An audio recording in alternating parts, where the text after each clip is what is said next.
Oh boy, thank you for sharing that, Nick. I much appreciated. All right, everybody. Sorry about the delayed start. Apparently Jake reminded us that he's actually at a dentist right now, so he's running a little bit late. I entirely forgot. Like I said in the announcements on Discord, I just got home from work, so we should have started maybe 10, 12 minutes ago, but I forgot about Jake. So sorry about that. For everybody that dropped bits and daddies and whatnot, where the thing's all borked and it didn't give you the appropriate amount of daddies, I'll be working through that as we go, but let's at least get the session started, and we can do so afterwards, okay? Also, fun thing, that's Varrix's artwork right there. So I'm going to bring that to the top of the overlay so you can see that really quickly. Last week you got to see Narin's. So this is Varrix. He looks absolutely sexy. I love it. He looks very impressive. And since he isn't here this week, you guys get to see that for a moment. I'm going to go hide that away again. All right.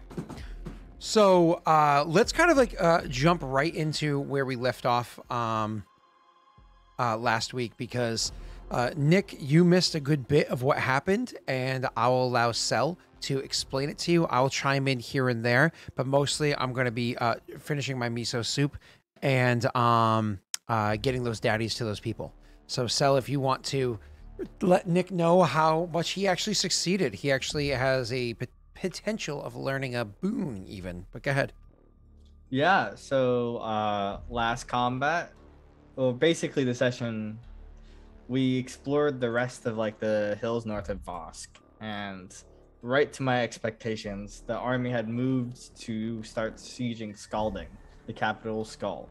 So we force marched ourselves a couple days to try to relieve the city of the siege, but it was too late, as they had used some sort of ice to break the walls open, which is very unfortunate for Skald. We then chose the opportunity, as we do, to try to attack them while they're in the city so they could not retreat. It wasn't unsuccessful, the attack. There's, bits of winning, bits of losing. We rallied people in Skald to help destroy or defeat one of the armies of units of the Red Mongrel. So once we defeated one unit and made another one retreat. But the odds were against us in the end, as we had suffered casualties, and we decided to retreat. We are just now at this point regrouping away from the city to see if we can prepare for another attack against the Red Mongrel's units, or if we must let the city completely fall and be sacked.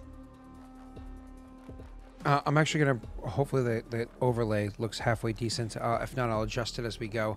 But I'm going to, Nick, you're able to kind of see where he's explaining to you. I'm going to bring this so everybody else can see it as well. So let's back this up a good, let's back this up a good bit over here. The map is going to be blurry for a moment. There we go. So everybody else can see it. And yeah, okay, cool. That actually works over there. You just see the phone. More or less, so I don't have to play with the overlays later on. I just did a false call with my cell phone into the Zoom call, so that's why you see a phone down there. Moving on. So yeah, Nick, as he just described for how it is that you guys attack the city. So you can see that that happens to be where you guys left off and where the battlefield was. Do you have any questions about this before we take it out to the big map that you guys happen to be on for any further explanation? How many troops are we confining to this city? There's 500.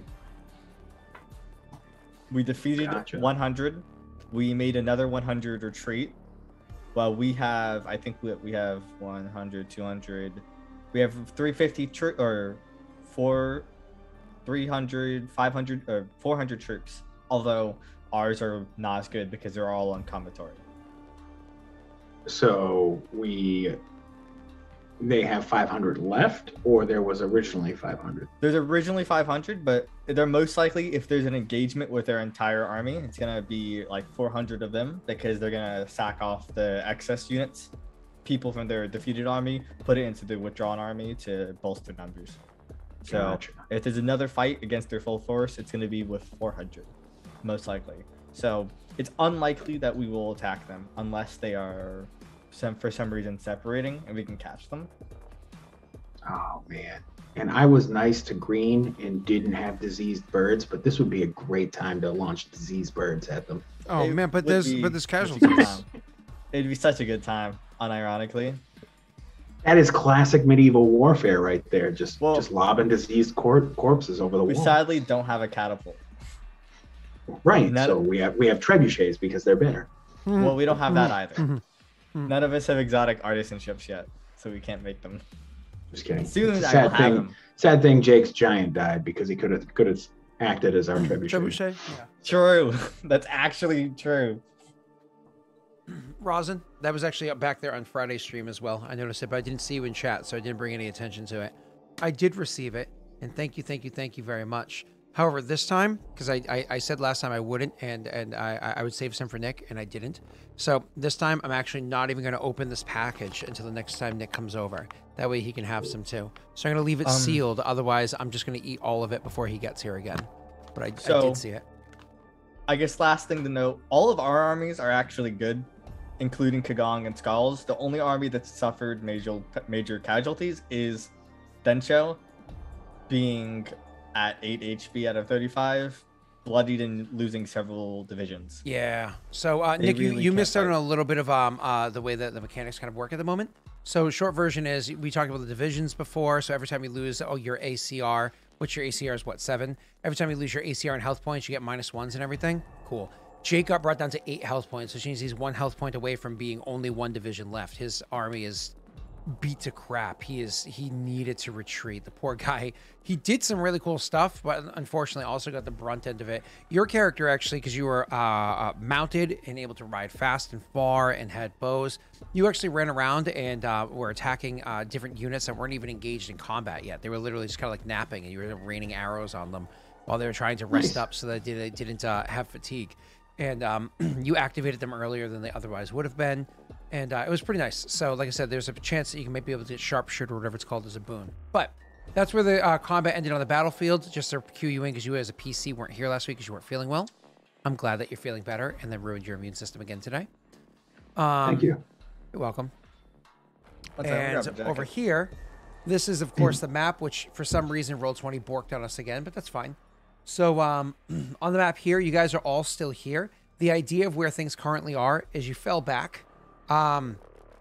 You fell back to the point where you can kind of like hang outside the city, and you're trying to decide, do you want to do a long-term siege? Do you want to attack it again? Just balls to the wall, full-fledged right in?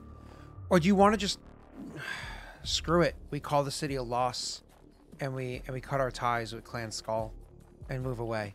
It has already been slightly discussed in RP last week with the commander of Clan Skull, and he has said he wants to continue attacking, but at the same time, he also understands that he's not going to be able to convince all the warlords to throw their lives or their people's lives away for something that they might deem unworthy. So he's going to respect whatever decisions made by the warlords.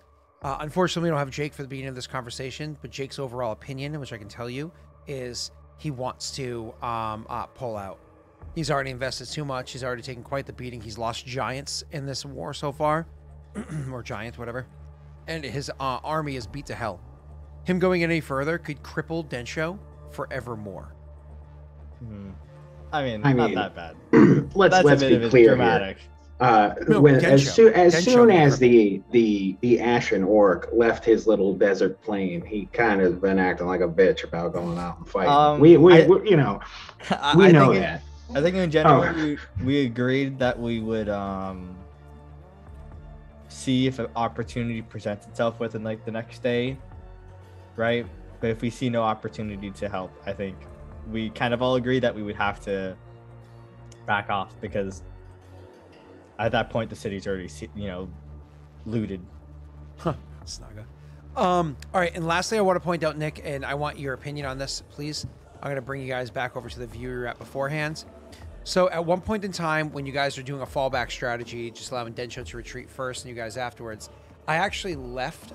It was more or less it was arranged so that I believe the groups fighting were like here, here, and here, or something like that.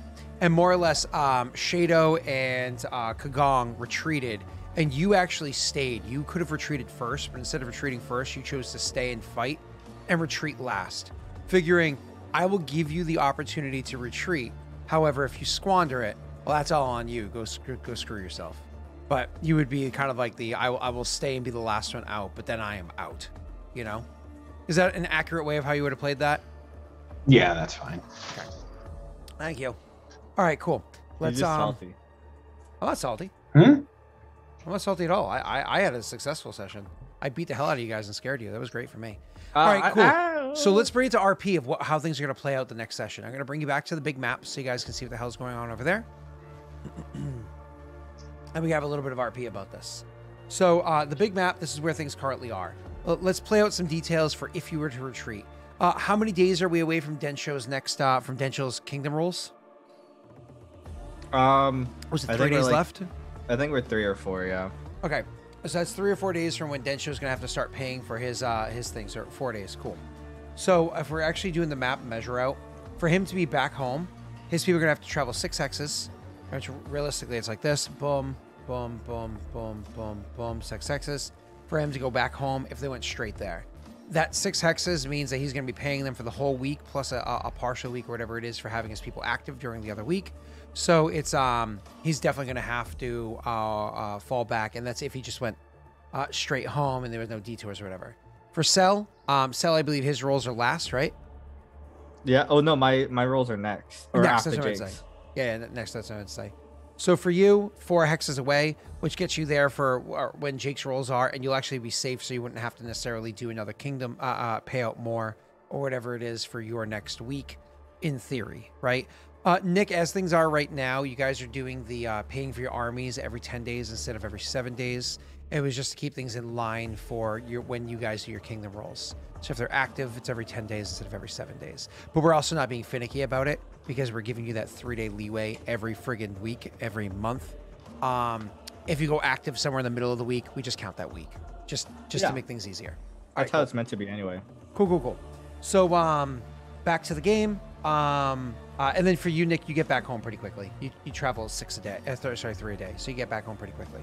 Are we retreating a whole hex, or are we in the same hex still? You start currently in the same hex.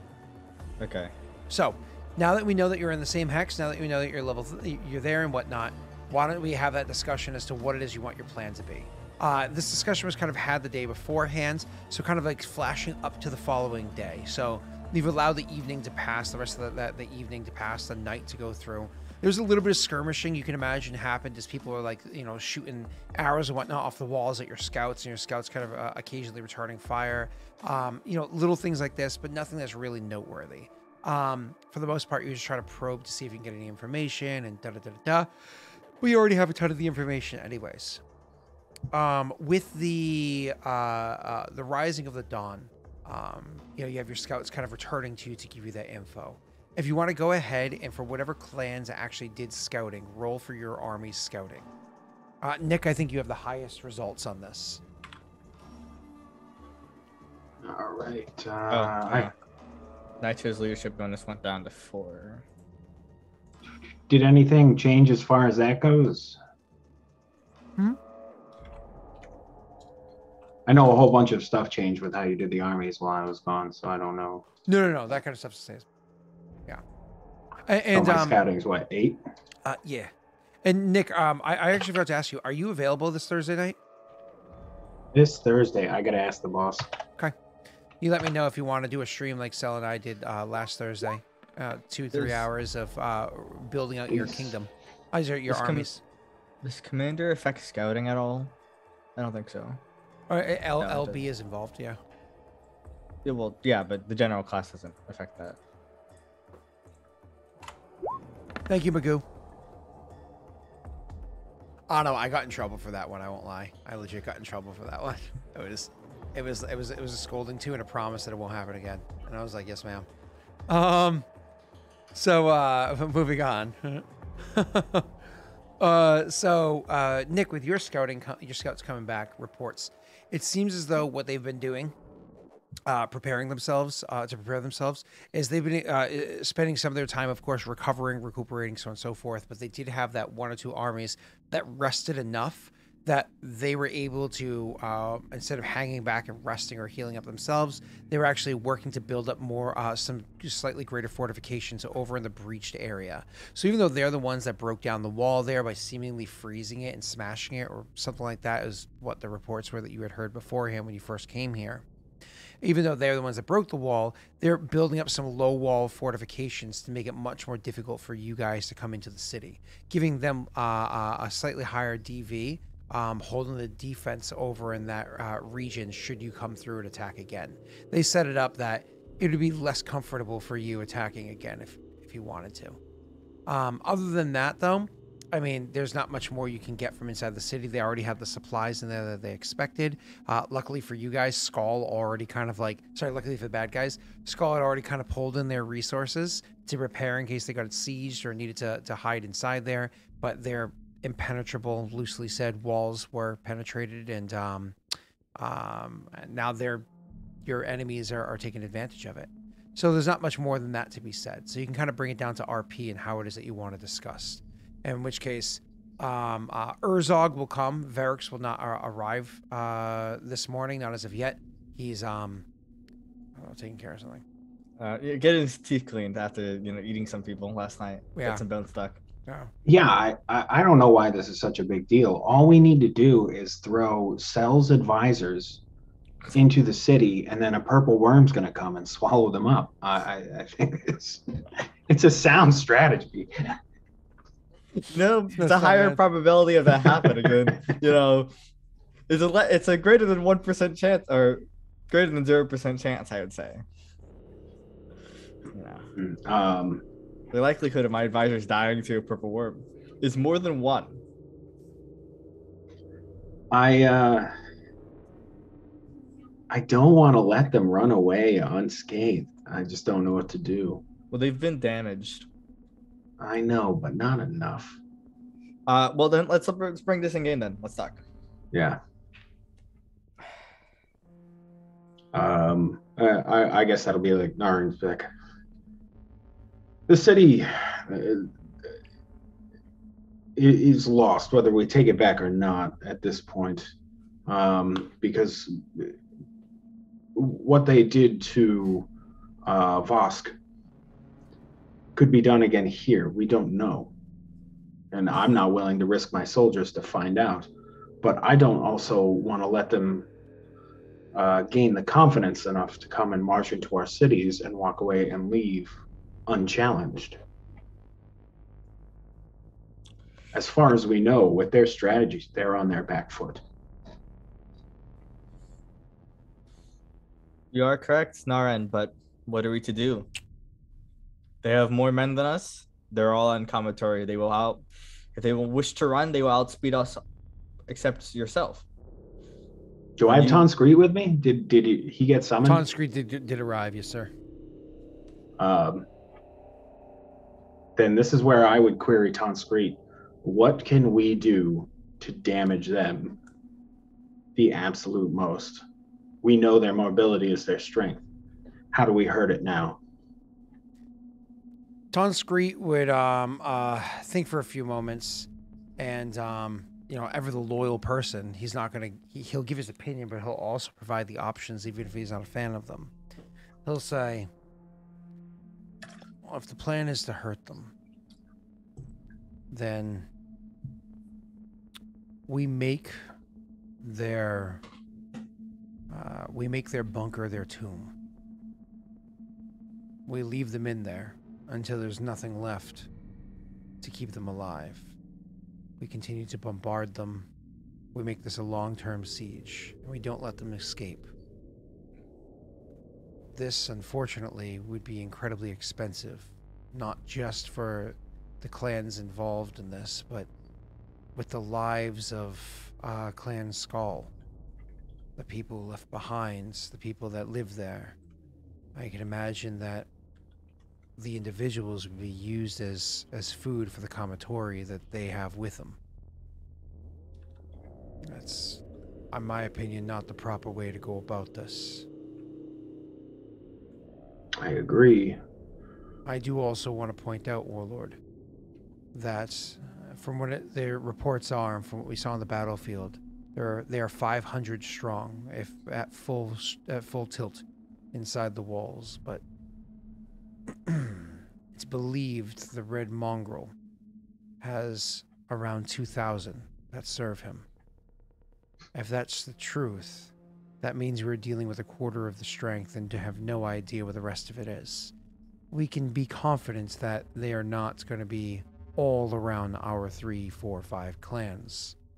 Perhaps the middling clans are far to the east of here, but that doesn't mean they couldn't be around. If you're looking to truly harm them, a false retreat with a mild trap. Something to remind them that they're not the only ones that could play games. He'll draw out the map quickly. Let's look at where Clan Skull is situated. It's actually quite the location, isn't it?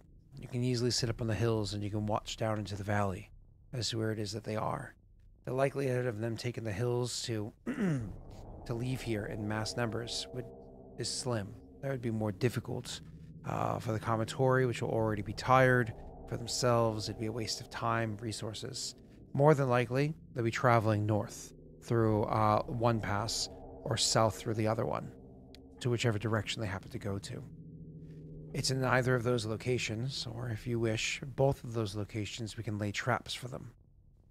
It needs to be a touch-and-go assault, though. If they all travel together as one, that's a force too great for us to defeat.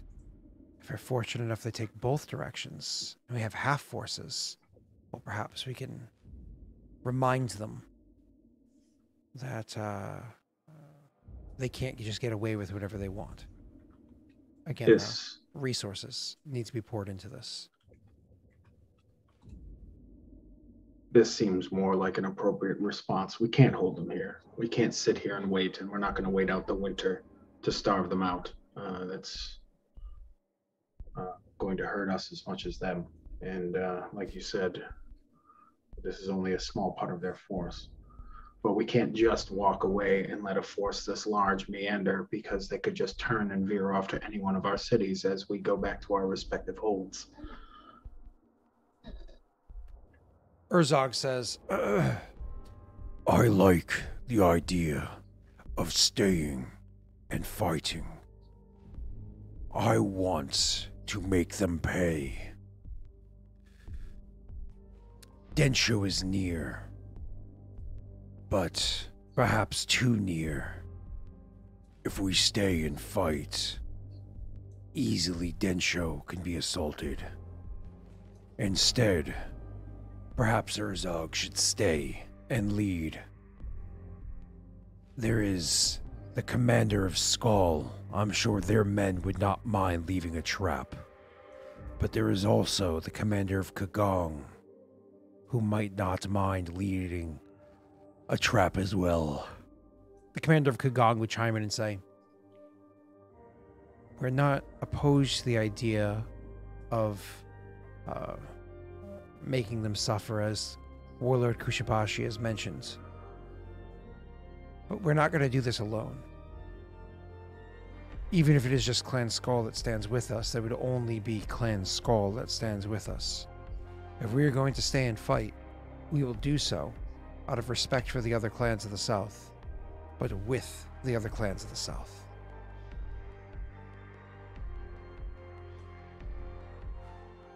I agree. And what trap do you propose? Satan Street. Just to the room, right? And we're talking about a trap, but no one's come up with the idea for the trap. Nick, you want to chime in first, or? I mean, the two exits are both surrounded by hills, technically. You could do avalanche traps. You could do, as they're coming through, we could have archers on all of the hills. Well, let's be more realistic, though. These aren't like... narrow pathways. These are 12 miles wide. Yeah. Right? Then it would be having archers on all of the hills, and basically once they get to a point, we just start raining hell on them, and then when they go to turn around, we flee. Basically, we wait for them to come out, we take our pawn shots, and we go. Okay. If we are to do this, I suggest we set the trap more southwards. I say we cover both points. Does that not does not open us to if they decide to just attack the hills and destroy us. Again, they can move quicker.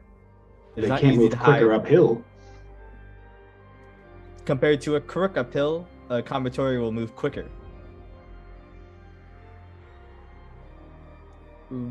We cannot hide hundreds of men in hills. Why not? It would take days to prepare that. Who knows how long we have? If we have but a day, it'll take us that long to even march to these hills. Naito would chime in and say, if we were to invest the efforts of most of the armies, we could potentially dig out foxholes or other ditches for a few of the men, perhaps a couple groups of 20 or around there. But the idea of trying to hide even 100 sounds daunting, to say the least. Not to mention, what are we going to use against their Kamatori? These are superior fighting forces. It's one of the reasons why Clan Kushibashi is as well renowned to be as capable in combat as they are. Indeed, if we are going to make a trap, it's going to have to be rather simplistic, and it's going to have to be rather quick with a small number of soldiers. If I were to make a suggestion, again, a foxhole or a trench with perhaps 20 people inside of it, and if we have the time, arming them with spears.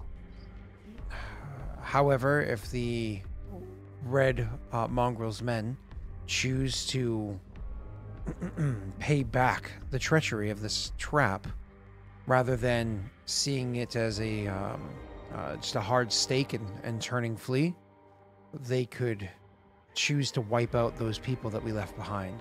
We could be sending this 40 or some odd people to their deaths.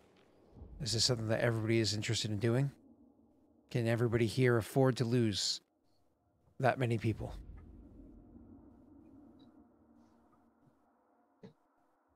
Even a fraction of it. Is anybody here willing to lose another 10? He looks out the table. I think Kuchibashi can stay mounted on archers in the hills, and we can outrun them. Potentially. But you're a unique scenario, and so you can choose to lend aid to either the north or the south, but of the opposing side, and certainly if that side is the one that gets the greater number and force.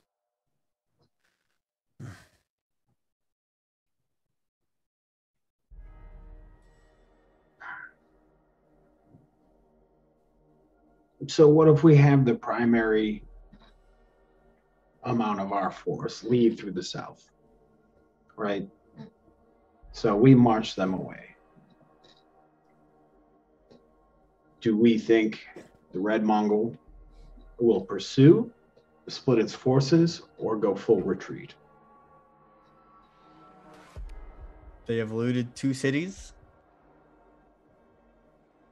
It is not impossible to imagine that they would follow us south to get more wealth, but they might have heavy purses at this point, sadly, and they might choose to ride back home. I don't think they'll pursue if they think we're abandoning the city. Then I doubt they will pursue. So knowing that, and knowing if we send Densho on their way, and if we send Shado on their way,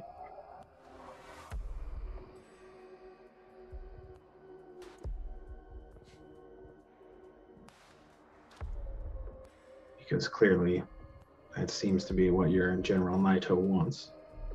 I think that the men of Shada are willing to fight in this trap. I have no doubts there will be willing men in my army. But it is senseless to throw them away if we do not have a solid foundation of a plan beforehand. Well, it's going to be a gamble. There's no plan. I respect the gamble. So we put people north and the south, 20 archers on each side, but peppering them as they go. Don't look up. Don't look up. Don't look up. Don't look up. Don't look up. Peppering them as they go. what does this accomplish? Wounds, maybe a dozen of them? This does not cause any serious harm, any more harm than we've already established, already caused them. Even an archer, if they could take out double their number, 40 men, is insignificant overall to their size. I'm, again, willing to participate. But if it's just to take a couple lives and potentially lose ours, is it worth it? I don't even want their men. I want their birds. If I may, No, serious. I want to hamstring their mobility. if I may chime in, says Naito. As much as we respect Clan Kushibashi and how you have showed nothing but honor on every battlefield that we've seen you on, and we've of course heard the rumors of you in the past, adding to the coffers of Kushibashi by giving you your opponent's mounts, does not really bode well for the rest of us. I don't want them physically. I want them disabled. Their strength is their mobility. We're about to walk away and let 400, 500 mounted soldiers run amok in our lands, and we have to assume that they're going to retreat back to their camp, where there is quite possibly 3 times more their number. We're letting them walk away and gain strength, or choose their next target. Varric, sounds like, not Varric, sorry, you go and then I'll have Urzog speak. It sounds like what you want to do, Naren, is attack them once again in the city and destroy them. But that is unlikely to succeed. We've already I agree.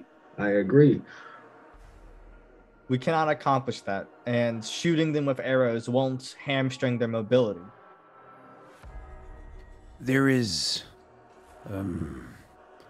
a thing we do in the Barren Lands. Usually, when you defeat a foe that is worthy, you kill them and you consume them for their strength. But on occasion, you come across filth that you wouldn't dare put into your mouth, lest it deceive you with how vile they are. For these, it is more fun not to kill, but to put inside of them a rodent and watch them scream as they are consumed from the inside. Perhaps this is how we deal with the red mongrel. We put a rodent inside of them. Kushibashi, you have others that might be able to blend in. Perhaps you provide the rats, and we find which organs taste best. Chase them home.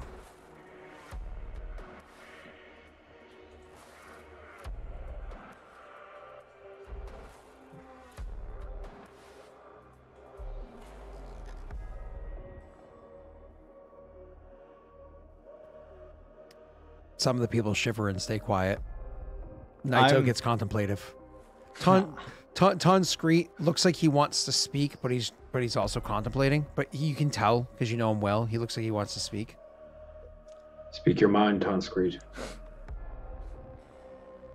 Is an unnecessary description. It was Urzog. Jake would love it. Jake would be like, I approve. I mean, you basically just said implant moles. Yeah, but it's Urzog. All right. So anyways, so he says, as much as I don't like the analogy, he's not wrong. I think we can all agree that furthering this conquest today, or trying to get recompense today, is just going to make things worse. We're just putting people's lives on the line to slake our own desire for revenge. I think that perhaps this is not a bad idea, and certainly if we have Shala overseeing this, she might be able to get this done well. we won't be able to show the red mongrel the strength of the South this year. But if we know where he's going to attack and when, if we have an understanding of what things are how it's going to play out next year, we'd be prepared in the summer, in the fall, and certainly in the winter. There's so many elements that we don't know. The brown goopy stuff that was discovered. I wasn't even there that day. I arrived after it happened. Their speed, their numbers, their seemingly chaotic approach. We fell to many of their traps and nearly lost a city along the way, or a town along the way. I'm willing to help you in any way I can if you choose to go this route, Naren. Provide some of the money and resources required for the mission. My spy master is not replaceable. Tonscree would look at you and be like, Shala certainly wouldn't go herself.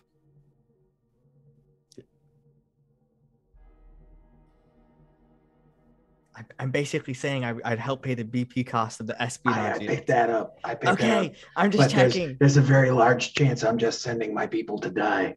Yeah, that's true. I understand. Naren doesn't like doing that. I know. He values his people. I know. That's what you're saying. I don't just let them get digested and turned Shut into the worm fuck shit. up. I went in there my fucking goddamn self.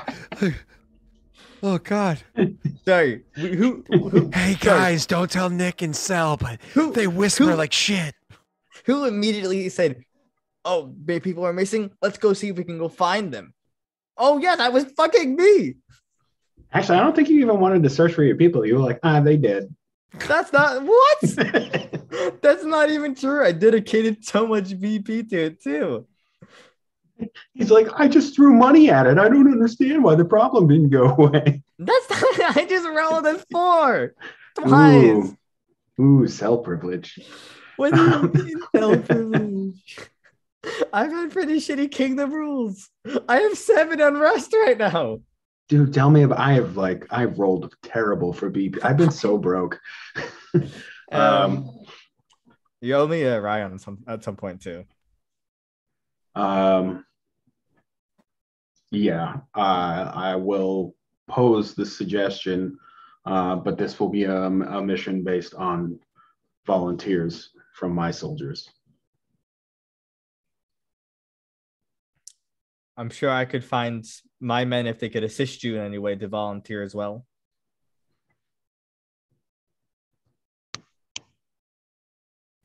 Were you asking me that? Sorry. Yes, if they need a pep talk, I'll have them speak to your men.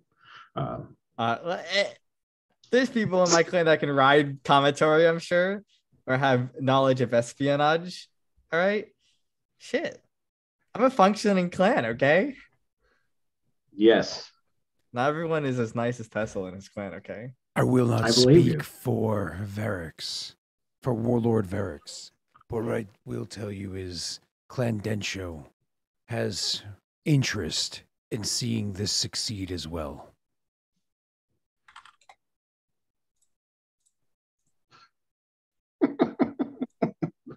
Oh, Viking. Yes, they do.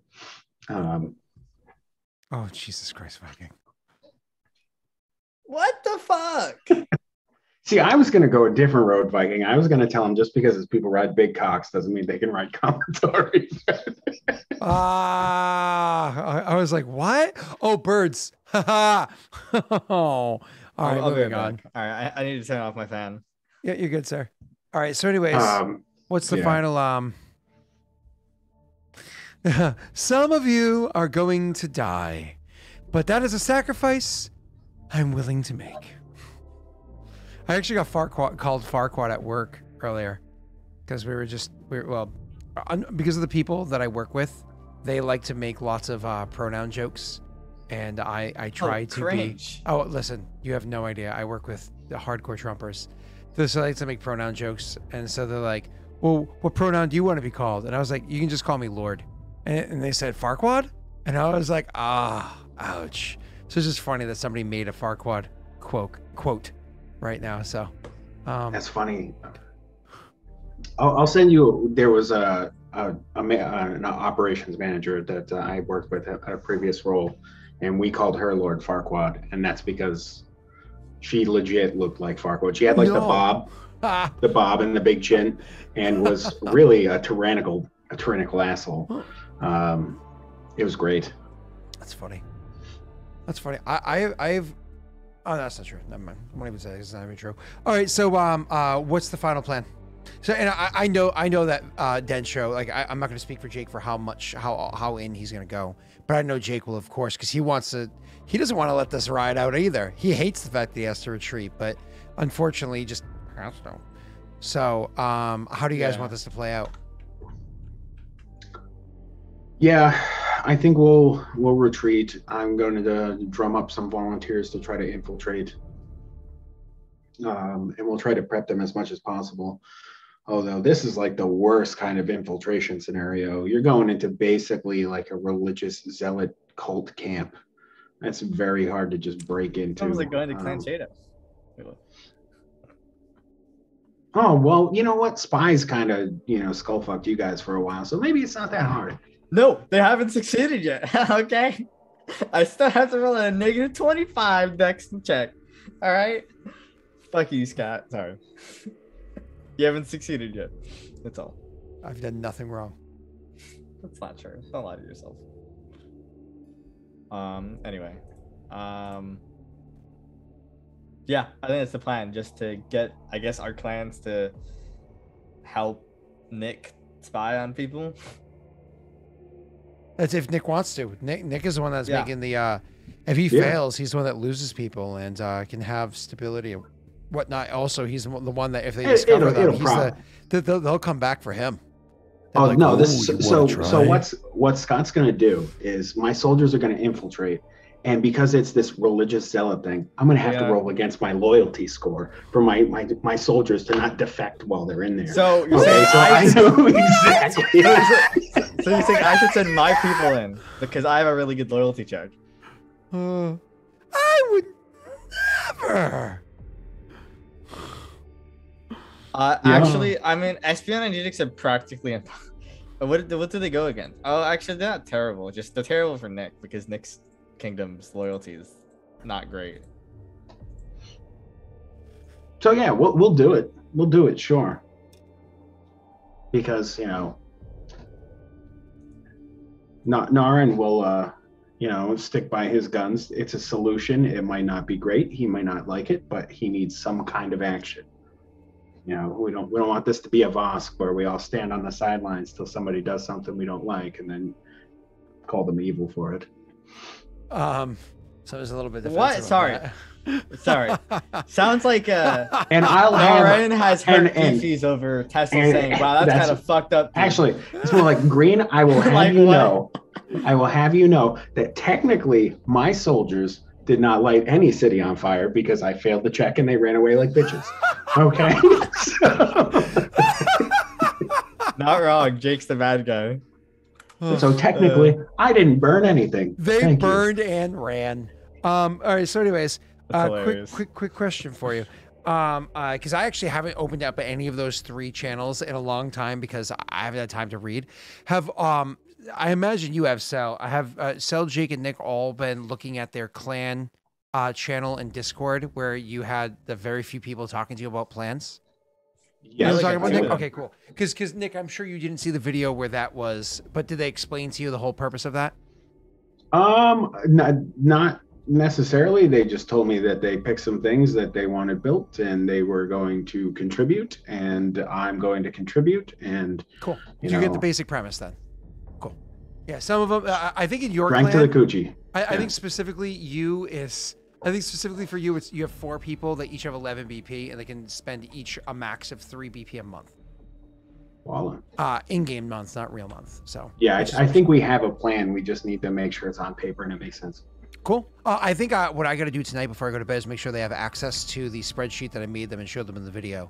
And then make sure. Yeah, they said you kept lying about sharing a sheet with them and then just not delivering like you normally do. And then when it's late, you're going to blame other people. I get it.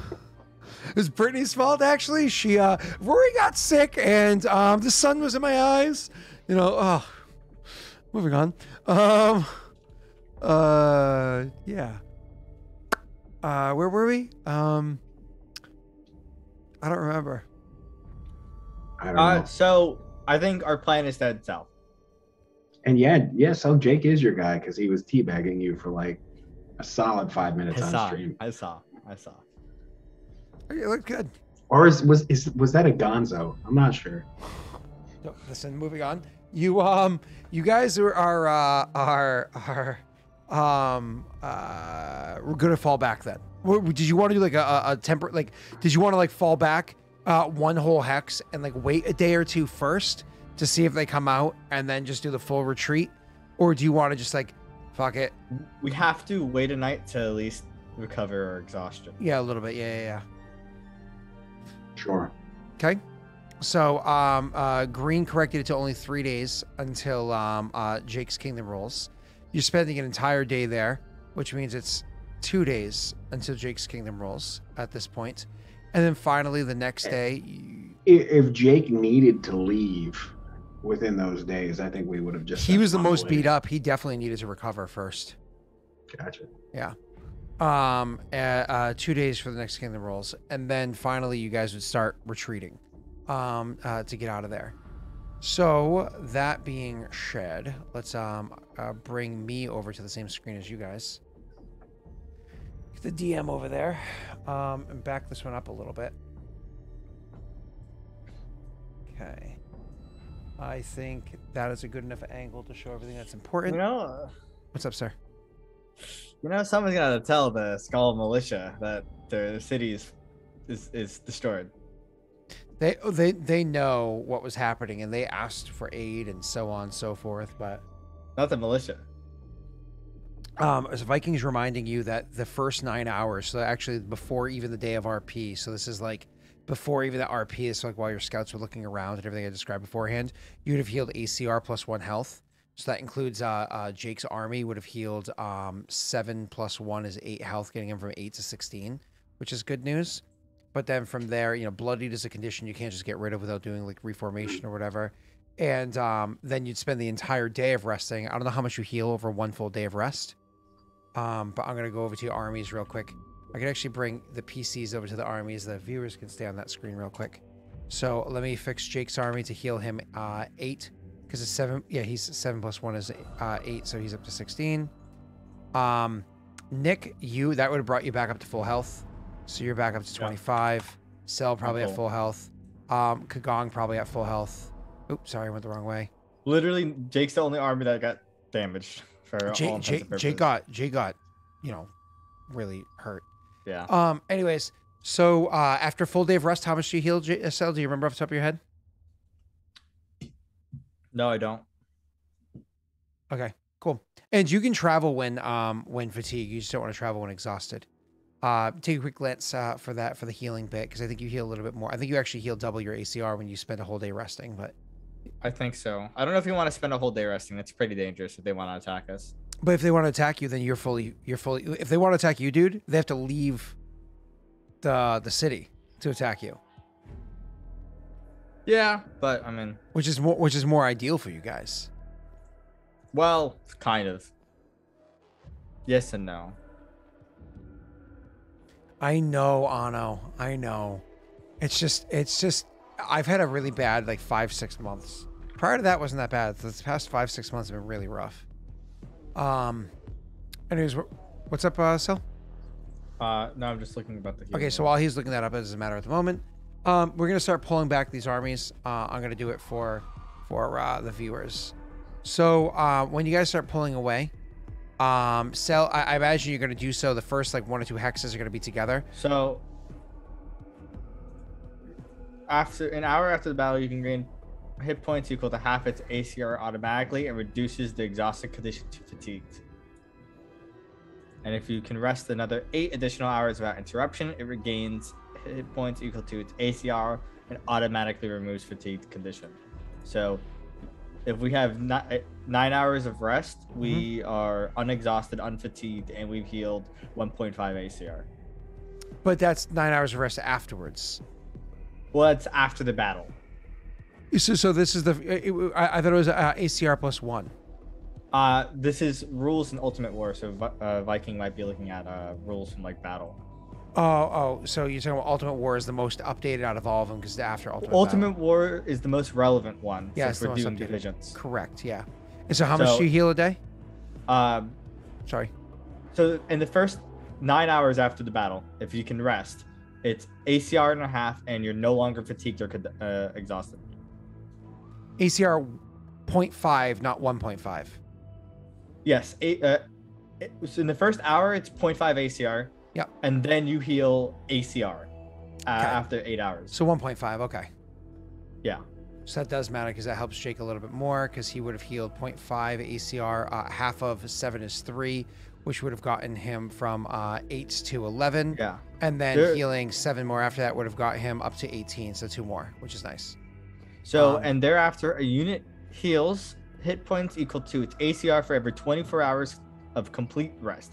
Units that are marching, guarding prisoners, or performing other light duty tasks heal half the normal amount of hit points, rounding down. Units that are engaged in battle do not heal. So every day he heals half of his ACR while marching. Yeah, but that's not just while marching. It's of rest and marching are 2 very different things. 24 hours of rest is not the same thing as marching. Yeah, it's saying units that are marching, guarding prisoners, or performing other light duty tasks heal half the normal. Okay, so amount of hit half. points. Okay, cool. Yeah. So he would. So would you guys wait the whole day or no? I don't know if you wanted to see if you could draw them out. And by the way, it's gonna be a die roll. I'm not making up my mind. I'm throwing it to chat. I mean, if they're gonna peek out while we're here, and basically give us their soldiers' lives, I'll take it. Yeah, we've kind of agreed that we would stick around for like that day to see if there's anything we could do for scalding. Okay, but did you want to pull back that one hex, or you're staying like miles away but inside the same hex still? Correct? Because you're not traveling. Yeah, well, we can't travel out of the hex. Okay, cool. So you'll say that one day. All right. So the likelihood of them coming out at this point in time is pretty slim. They've literally, as I described before, been turtling up a little bit, planning for at least some amount of siege that they wanted to sit in for. So that being said, why don't we throw it to chat? Cell, you're going to tell me who's rolling. Nick, you're going to tell me who, what's bad, high, low, or middle, and then I will say what it is before they roll.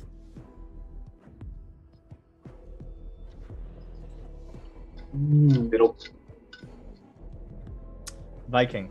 Okay, so before Viking rolls, I want to say that if you roll between, let's say, exactly between a 45 and a 55, they're definitely going to come out and attack.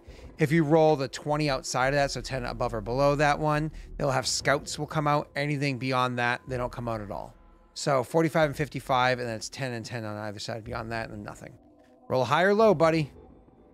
It's going to be 1 full day. So again, we're going from 3 days to 2 days for Jake, as previously stated. Mm-hmm.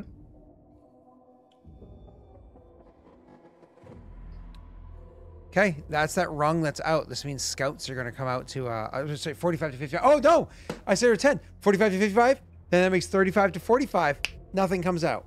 So nobody comes out. You guys are good. Clear. So you spend 24 hours of resting. 24 hours of resting means you heal your ACR, which means Jake's ACR, which is 7. He goes up to 25 HP out of his 35. He's finally doing halfway decent. Yes, sir?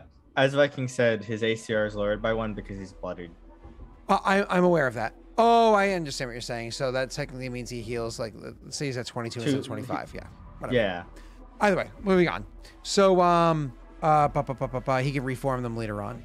Okay, so we already did the details that we just previously discussed. Oh, I should bring you guys over here too, so you guys can see what's going on. So after that full day of rest, so again 2 days until Jake's Kingdom rolls, then Cell moves to where he currently is. I imagine that what clan is the flag again? I imagine we go on the hill. That's Kagong. Oh, sure, that's fine. What clan is the flag again? Flag is Skull. The soldier icon is Kagong. Okay, the flag is Skull. So Skull sent 100 soldiers, including their militia. Rough. Yeah. Okay. Let me move this bird over here. It doesn't matter. Bye, bird. Yeet. Who's this? That is supposed to be Jake. Jake, yep. So Jake obviously would kind of come down with you. And I imagine Clan Skull would take to a different hill with Nick to watch the other side. So you guys can watch for a second. Yeah? That seems absurdly silly. Why? Because if they get attacked on that hill, if either side gets attacked, Actually, they're Nick gonna be wouldn't even destroyed. wait that long. He would just go 3. Nick would actually go literally like 1, 2, 3. He actually goes much further. Yes, sir? While we're retreating, did we decide, so what's happening with the people from Skull? Well, Skull. All 3 of your clans offered for them to come and join them if they wish to do so, including yours. But Nick, yours wasn't like the doors are wide open. You're welcome to join us and see our wonderful mine camps. You were like, listen, if you're going to join Kushibashi, understand that we want people that are going to be carrying their weight, doing this, doing that, so on and so forth. It was like you're welcome to join, but don't think you're going to get some easy pass. You're going to earn your way to be here. So Skull likes me the most. oh, That's we have fine. free I bread. Yeah, But I mean, I'm sure my pitch is a little different, but it's similar. It's basically you earn your rank in Kuchibashi. Okay. I imagine Skulls are treating with us. Yeah. I'm just moving things around. That's all. I'm gonna have. Okay, so that's so now that the full day of resting brought it to 2. Moving there is 1 day until Jake's Kingdom rolls, and then finally the next day of travel brings you to, I imagine, here. Skull to here, in which case you have to make decisions soon. Here and here. This means this is the day. Now that you guys have traveled here, this is the day of Jake's Kingdom rolls. We're 10 days away from Cell's Kingdom rolls. We'll deal with Jake's Kingdom rolls when he joins onto the call. Okay, 10 days for Cell. All right, Cell, you're going to travel here. That's 1, 2 days. You have 8 days until your Kingdom rolls. Jake is going -1, -2, -3 days for his Kingdom rolls before his army finally returns. Okay, and Jake returns -3 days, which means which means 2 payments due. Yeah, Skull's army is welcomed into Clan Shadow. Also, because Cell, you're 2 days in when you got here, you also owe an extra payment for your army. Cool. Nick, you were at Bum Bum, and then you're able to go 1, 2, 3. Is Nick able to get there without owing another time, or does he have to pay again? I have to check with him. He can move 9 hexes. In that If he same force amount of time. marches, he can move. If he force marches it every other day, he can move 2 additional hexes. That's right. Do you want to force march your people, Nick, so you can avoid doing that extra payment? Is there a roll for this, or does it just automatically happen? So remind me. Force march is all good, just happens. Okay. Would you want to force march to avoid that extra payment, Nick? Yes. Okay.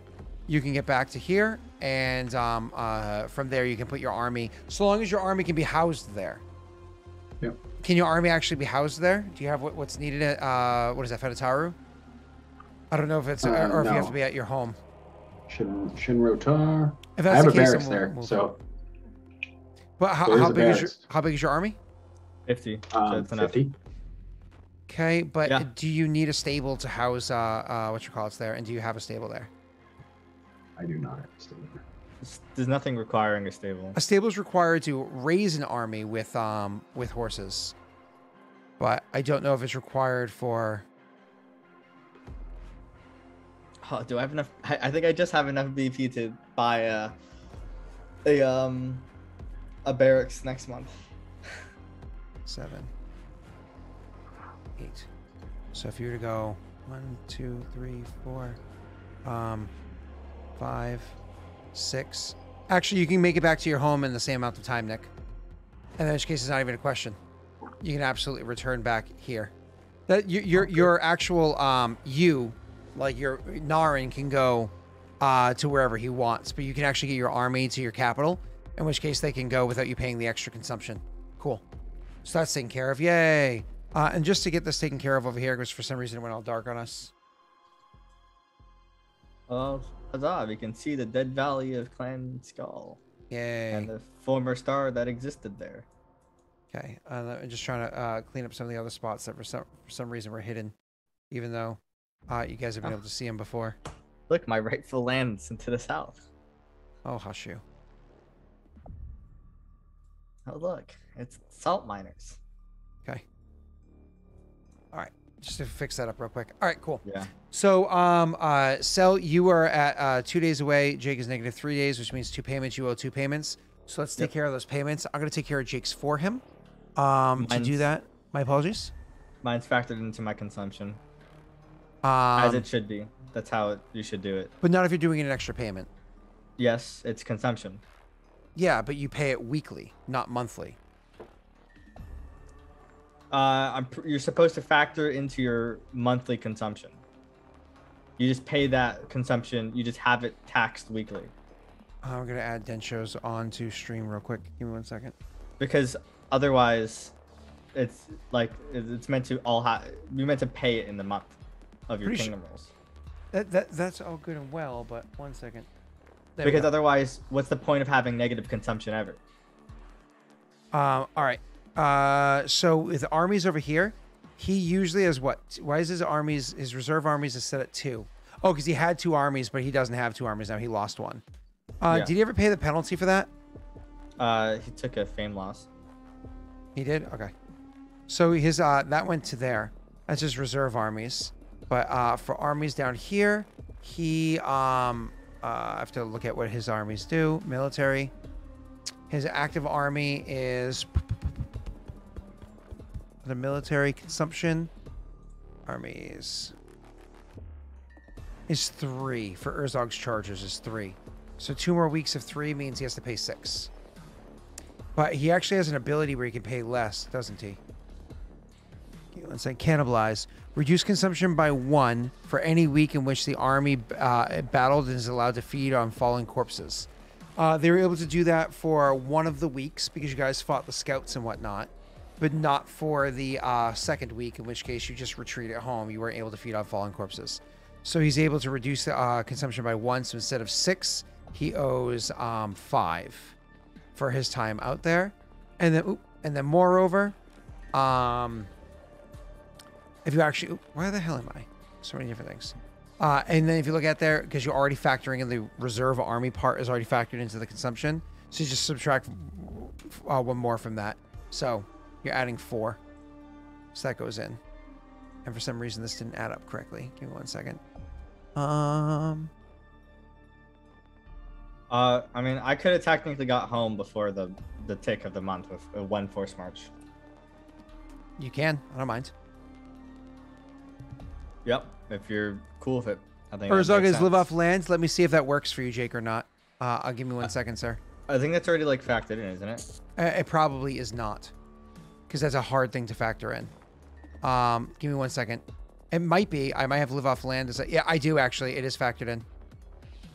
Yep. Otherwise, your consumption with that army would be 5. Yeah. It's a 5 or a 1. Yep, it actually is factored in, Jake. Oh, let me show it on stream. I'm sorry. So you click over here on armies. You can see live off land as a thing here. And you can see consumption up here. Watch the consumption up here. It says 5, right? And when you click on live off land, it goes down to a 3. When you click it off, it goes up to a 5. So it actually is factored. Cell is correct. Cool. All right. So let's go back to the thing. So he has the 4 extra from armies kind of plugged in. So 1 plus 4, that's normal. It brings his total expenses, because he has something for buildings at 13. His total expenses up to 17. So he's going to be hurting because he's spending a lot. Or may have to put a building he wants off hold, live off the hand. Awesome. All right, cool. So we're going to do Jake's rolls when he actually rolls into chat. In the meanwhile, let's kind of handle a few other things. For Skull 1... and Kagong? The Skull and Kagong thing. For 2, we have to handle... Nick, you were actually able to save Zara, right? She wasn't lost. And for 3, how we're going to handle the ruling on you guys' mass combat situation, and whether or not you even earned any form of whatchamacallit there. So because you didn't succeed, I think it should be a DC check as to whether or not you can get it. And I believe it's based off of loyalty check, unfortunately. Is it? Yes, it's loyalty. If you look up the rules, Yeah. remember? Yeah. I think so. Yeah. But Yeah. Nick actually gets because Nick's armies fought and won against ridiculous odds. He has something huge in his favor for when he defended his town versus you guys in your other fight. So let's do a couple of things first. Let's talk about the whether or not Skull or Kagong. Well, Kagong's gonna go home, right? Like, why would Kagong stick around? Yeah. I thought Kagong was the bigger army. They were, right? Yeah. They were. They had the 100. So they went back home. For Clan Skull, they need to kind of decide where they would go. These duders. What? I'm assuming the militia is probably coming to. The militia would join in, which whatever one it is. All right. So that being said, because their own clan is effectively wasted, this comes down to what? I would offer without even like once we get to the city or Venutaru to lend Shadow aid to rebuild Scalding. Well, sure, but Scalding currently can't be lended aid because it's under siege. Well, So what I was going to do is what a your week. characters are able to do if you are interested in attracting Skull to stay with your people, all you have to do is you have to make against each other opposed checks to see who is the most attractive to them. And so what you're going to do is you're going to roll all 3 of your kingdom checks. You're going to add up how many if you succeeded a DC, how much you succeeded against the DC by. So mark success, mark failure, and how much you succeeded and lost by. I should get a bonus to this because I've spent like time and effort to building an actual helpful relationship with Skull. I'm not going to dispute that. You actually were the one that Like- went there and asked them to come and leave their city defenseless. Well, yeah, but anyway, I have like an actual like relationship with them. Like, It took Nick a second. they don't have a like an established relationship with any of the other clans. If I remember correctly, with Leah's roles and your roles, you brought them from being indifferent to friendly, didn't you? No, that was a while ago. I made them friendly. I've made them helpful. So then if you made them helpful, the way it would work is you get a +10 to your rolls. Okay. As it should be. Whereas Yeah. it's indifferent for the other ones. Yeah. So they roll normal. I spent time for this. Okay, I want Skull as my vassal, right? But we're not talking about Sure, Skull. We're sure, talking sure. about the soldiers that have marched outside of Skull. I know. Okay. Uh, So that being said, Nick, if you're interested in taking Skull soldiers to you, you're going to go ahead and roll, and there's no penalty for failing. You're going to roll your DC against your DC of your kingdom DC, each of your 3 different stats. Yeah, let me. I'm just gonna roll them by typing them out. Whatever works, just make sure you label them before you type them out. So, And you said +10. so again, just make sure you label them before you type them out. So make Yeah, sure if you alright. put it in brackets, it's easy to write stability and then put the thing in brackets and you know, and tell us what your DC is. Yeah.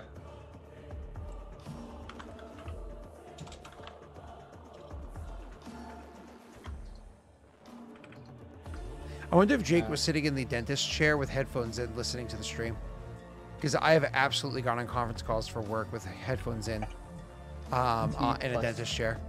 39. It's like double boring. Like a dentist chair is very boring, and then listen to a work conference call is very boring, and it's just like one of the most mind-numbing, horrible experiences. Like, oh, let's get 2 horrible things done with 1 stone. Did you fix my loyalty, by the way? Fix it from what? My macro wasn't working. Oh, was the macro broken? 50, 39, 38. Oh, this is 48. No. I'll have chat roll his loyalty checks, Steve. I'm just letting Those these are boys go first. Pretty pathetic rolls. But Not especially considering you rolled +10. Like you're lucky. there's 2 5s there and 1 15. I'll do the math for the control DC. Well, yeah, you just do 39 times 3 is 117. And you do 150, 100 and what? 62, take away 117. Is that what it is? And you can do the rest of the math on your own. 162 to give away 117. I think that math's out too. Let's see here. Yeah. Wow. My brain can If only go I- so far. If Sorry. I fail this, I'm gonna be very sad. Because I like Skull. They're my bros.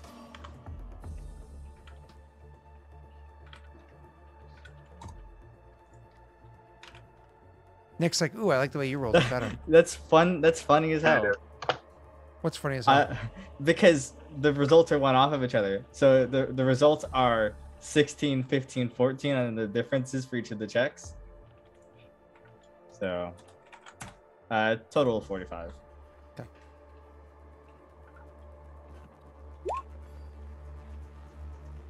I mean, it's gonna be very difficult for somebody to beat that. I'm gonna wait till Nick rolls, and I'll have chat roll ahead and roll for me. Nah. Oh no, I'm gonna. I don't even have a chance, but It's good to try. I can't let you go. Dude, if you roll a natty uncontested. 20, you get an extra 10 right there. Or I mean, yeah, 10 right there. do you even want the Skull Soldiers? Um, You probably have to pay their Why? consumption and shit. why wouldn't I want them? No, we're not keeping them as an army. We're just housing them. Sure. Okay. You just talked about how poor you were. That's all. You know, you're gonna have to pay the consumption to these duders. Why are you trying to talk me out of it, bro? Well, you know, I'm trying to help you out as the. Oh, I totally did that wrong. You How can't did do slash R. You have to do brackets or Yeah. square brackets. And no slash R, just square brackets around. The All right, so while we're d20s. waiting for Nick to figure it out, can I get, let's see. Ano, you want to go ahead and roll me their economy? It's going to be a 1d20 plus 32, so you just roll the d20 against a DC That 38. didn't work. So 1d20 plus 32 is what you're rolling. Oh, Jesus. So 1d20 That plus double 32 is a 34 against That a probably 38. doesn't beat Okay. the DC. It doesn't. Okay. Can I get Viking True Blue if you can save us here? It's a 1d20 plus 32 against a DC 38 for loyalty.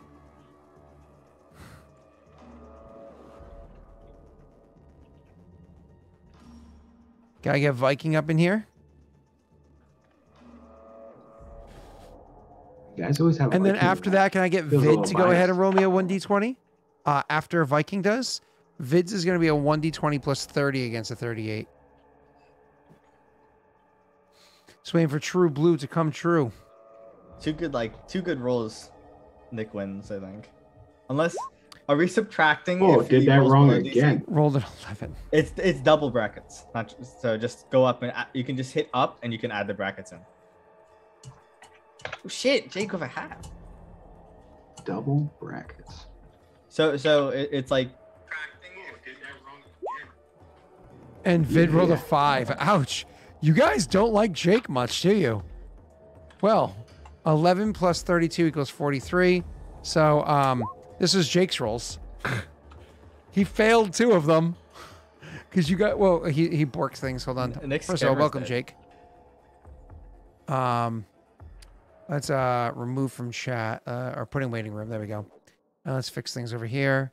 Boom, boom. That fixes things. But Nick's camera got all wonky. Go. There we go. Oh. Oh, but he those rolled a 91. And what's your you're rolling I do. against a DC of 39? 41. 41. Holy shit, Nick. So he failed 2 of them. One of them is a critical failure. One's a failure. Yeah. They're only going to one clan. One clan to rule them all. Oh boy. I think I still would have won them out without the plus 10s. I have plus 15. I had basically no shot of letting that happen. Huh. Shut up. Stop trying to feed everyone to the worms. All right. There we go. Well That's what it is. Is Jake joined, so my camera just couldn't handle it because I believe it. Jake has too much power. you're such a beast, Jake. Jake's not ready yet. He's still setting up, so I'm definitely going to leave the art there until he's ready. But it would be funny to see that artwork with a hat on it. That'd be pretty funny.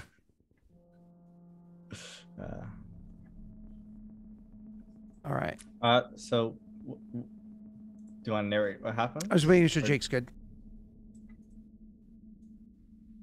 Well, Yeah, I'm glad I good. got I'm a good. All right, cool. natty 1 out of the way for something I didn't really care about in the first place. True. Oh, biggie. No biggie. So this is what happens. The armies are willing to come and to join you. The problem is the army has no intention of just becoming citizens. They are willing to stay as an army together and to join your clan. However, they definitely want to make sure that efforts are put into Skull being fixed, right? Whereas the refugees, the mercenaries, are like The not militia. militia. Thank you. They're like, oh, our families, we're sad. This is sad. Oh, but they're willing to join your team. Now, with your taking on 100 people, just like all of a sudden, including a formed army, just joining into Clan Shadow, this actually doesn't go over very well with your people. So, Whoa. what? I demand a loyalty check. 100% loyalty check. Okay, If you okay. succeed, it's going to be 1 unrest. If you fail, it's going to be an increased number of unrest. As you're taking an army into your team. From our friends that we have great relations with. But you're still taking an army, like a unit of 50 soldiers, and bringing it onto your team. You know, nothing. I regret my crazy. choices. Nothing. Sorry. I should get a bonus on this loyalty check because of my relations with Skull, as I said earlier. This is your relationship with your people. Yes, but my people have a good relationship with Skull. No. Your diplomats have a good relationship with No, Skull. we are like brother cultures. They do stone, we do Sure. rock. Sure. I have a great relationship with all Canadians. Absolutely, because my country does. Yeah, but this is different times, all right? Well, it's a problem apparently. Everything I do to help people apparently just comes back and haunts me. You're taking an army into your people. What is it? However, any number of people that you've lost. So what is it? However, this I've army, lost basically none. so the people that you've taken into your group there, you're effectively you've lost 0 because those militia people are going to fix any of your casualties that you would have taken along the way. Yeah, the one casualty I had in there. It's gone. Yes, people with people with a good relationship with the U.S. love Americans. Sure, exactly, exactly. I meet the Oh! DC, baby. Oh, you just barely hit it. Oh my god, just So, barely hit it. I'm at 8 unrest and I start next month and I'm gonna gain an unrest because I don't have a fucking counselor. I'm gonna be at But- 9. But you get a I free feel like army of there's- 50. There's a large pool of daddies that Scott has, and he's just not You using can't enough. impact my role that way. Yeah, I can't hurt. We actually All right. we had to rule that a long time ago. Jake suffered through that decision making time. Because I Do I used have to to be pay- able to look, but then you could counter, and it just made everything a contested weird. So Do I have to pay the consumption of this army? it falls into reserve. Okay. Yeah, So just 1. But I will say that the morale of the army, because of everything that just happened, is a morale of 1. That's fine.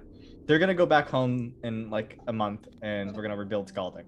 Well, in the meanwhile, where are you housing this army of 50?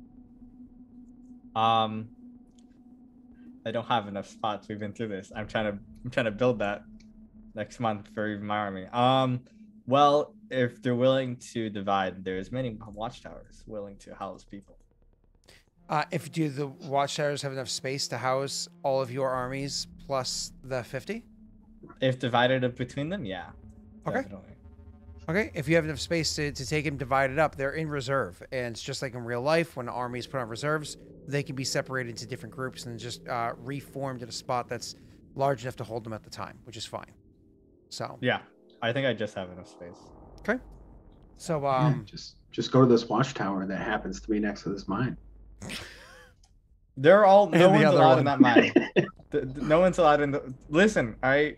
There's just shit that keeps coming up. All right, listen. So It this doesn't make any army sense. arrives, and they're like, "Oh, well, this is great. So, why is the mine closed?" So we don't. Well, unrest we- spike. Why we is there unrest, Scott? No, that would be unfair. They're fucking trained. All right, they can suck a dick. All right, fuck it. All right, I shouldn't get unrest for putting soldiers in a dangerous situation. The true Tesla comes out. The true No, Tesla comes no, out. Oh, hey, you just- you guys already agreed to come here? Well, guess what? Shut the, You can okay. suck a dick and this Anyway, purple worm. Skull Whoa! Skull is getting the nicer spots to be in reserve. So, anyways, moving on. The so you're gonna take them in. Your consumption for the reserve army goes up, but only remember for every 100 soldiers in reserve, no matter how many units or armies, whatever it is they make up. For every 100, your reserve goes up by 1. And then there's other things that modify that, like having mounts and whatnot. So how many total reserve soldiers do you have once you get your people home and reserve them? 150. So that just means your consumption's at 2 for reserve soldiers, okay? Yeah. Nothing like crazy. Cool. But now we need to take this back a step. So kudos, you got a free army. That just saved you a crap ton of money. Jake, you weren't here earlier, but did you work very closely with the patrons in your Clandensho secret chat? Because I haven't looked at all. I don't think we have that all worked out yet. So you don't know what you're doing for this first month and how it is that you're going to use their BP? You're going to wait till the next Kingdom Rolls for that? Yeah, because I don't think anyone's like fully confirmed. Okay. So there's lots of ideas, but unless I'm wrong, somebody remind me. Okay. If that's the case, then that's fine. I don't want to pressure. I just don't want an opportunity to slide by if it's available to you. So, okay, cool. Then one of the things I do want to say, Jake, for your Kingdom Rolls, we don't have everyone's, just Cells and me. If you only have access to the clan that you support. Is how it works. Scott, So, Herzog. What? He's talking about Herzog. Who's Herzog? That's why he said just sell and he knows. Because I have access to that chat. Well, but if there is anybody that supports Jake that happens to be in that chat as well. Oh, okay. I thought you were referencing. Like Ashen is a part of that one and others. I just don't remember all the ones off the top of my head, unfortunately. Yeah, sorry. I misunderstood what you're saying. My bad. Yeah, you're good. So 2 BP went to you guys as well. So I want everybody to, underneath their BP, what they're going to earn, increase your viewers amount by 2 more. So Jake, you're going to bring yours up to 4, but that comes in during your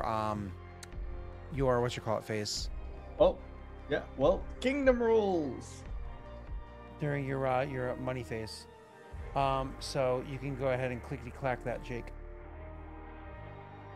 1 second, just redeeming some stuff over here. Go away. Oh, so many of those. Just Twitch chat pool. All right, I'm done doing that for now. It's too many. All right, so you can increase that to 4. Cool. So Jake, let's go into your Kingdom Rolls. Are you excited? Yep. Cool. Long time coming. Yeah. I'm excited for you, honestly. So let's look at Densho's thing. You're currently sitting at 2 unrest. So you're going to want to, first and foremost, roll to see if you can get rid of your unrest. That for you, sir. I'm just getting this up. Sequence. That is going to be your upkeep phase. So you're going to go ahead and roll your stability check. If you beat it, you're going to be able to decrease your what you call by 1. So I think your control DC is already 30, set. right? It's a 38 technically. I think your DC is. So just make sure that that's set in there. Modifier, right? Your modifier 30. For actually stability is a 30. Yes, it is, sir. And don't forget, and you said the control was 38. Yes, sir. Yep. Yeah. Okay. Sweet. Thanks. Okay. Hey, Xylamos, you dropped 1,000 bits a while ago. Can you just check and make sure that you got the daddies for that? Because it seemed to be borked earlier, but it should be fine by now. And you succeeded, sir. So we're going to reduce your unrest by 1. That increases all of your attributes by 1, which is nice. So that's good news there. Next thing we're going to do immediately afterwards is we're going to go ahead and pay your consumption. So your consumption for your armies is currently going to be 4 because of how much you were in before. But because your so other would go up by 4 right here. So your consumption technically, because you have the -3, goes up by 1. Do you have any what are they called?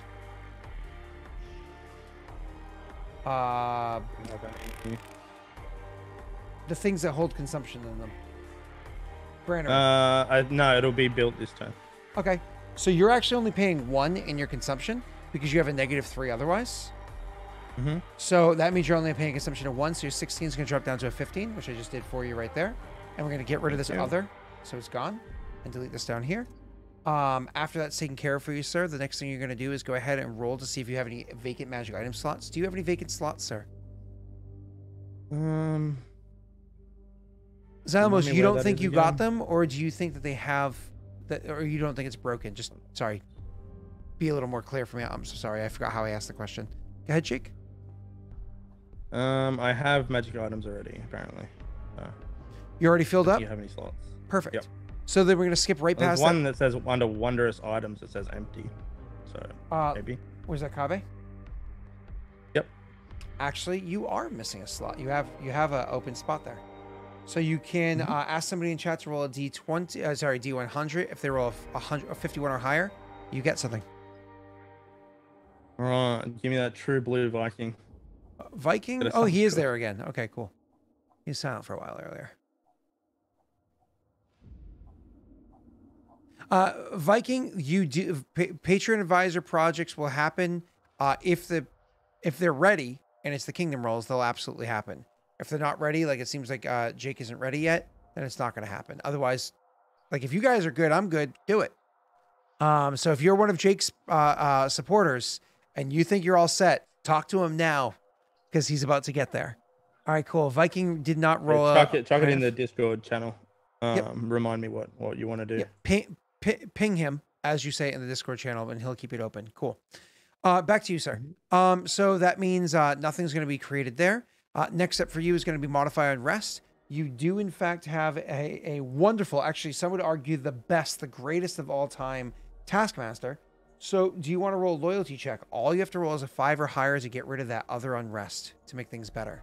I'm not going to risk the loyalty loss, so no. Well, if you roll a 4 or higher, you're within range of a luck doing it for you, and so on and so forth. The odds are in your favor of succeeding. Yeah, but my loyalty won't reach my. I'm not doing it at the moment. Okay, I won't convince you any further than that. Yeah. That's up to you, man. Zai didn't get the 1,000 daddies. I will fix that in a moment. That probably means Snaga needs 200 more, and I'll get that for you in a moment. Let me just do the next step here. Next is going to be assign leadership. Can you go ahead and tell me if there is anything that Daelric and Aurorum are going back in? Oh, they're not there currently. I'll allow you to modify that. Go right ahead, sir, whenever you're ready. This gives you time to take your Zalamos. Zalamos fixed there. And Snaga. Is 200 daddies. Oh, you got the 200. Okay. It must have fixed between when Zai did it and when you did it. Okay, cool. Thank you, Snaga, for being honest. Cool. And that means it should be fixed for everybody else moving forward.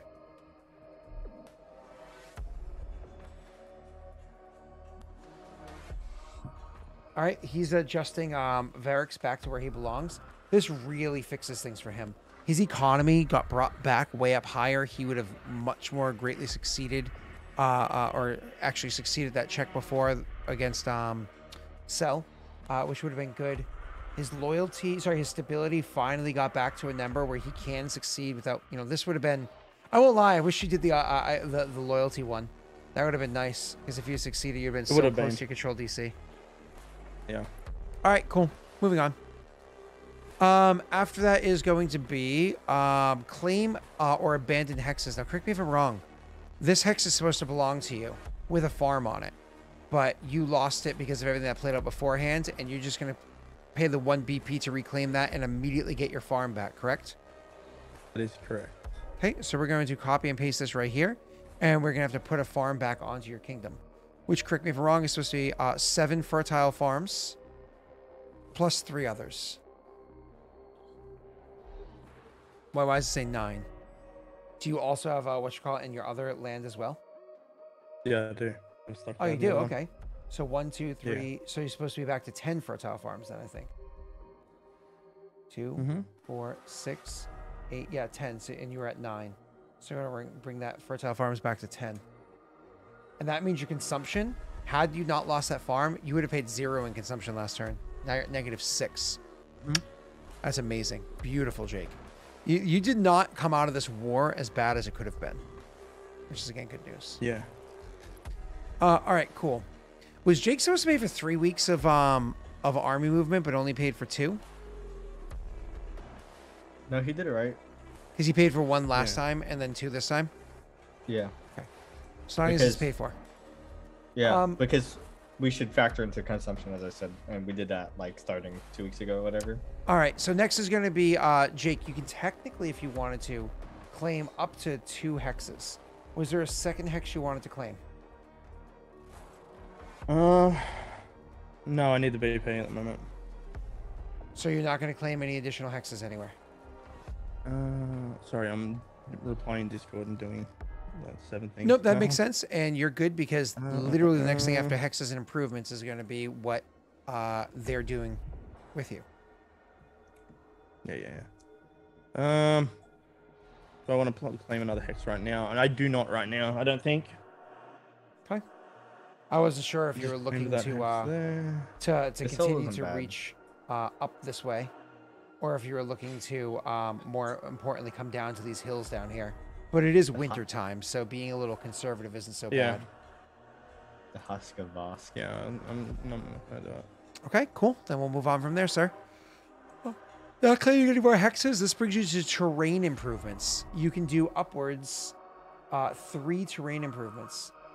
This is farms, fisheries, roads, and so on and so We're forth. not doing any. 0 terrain improvements? That's not Zero. true.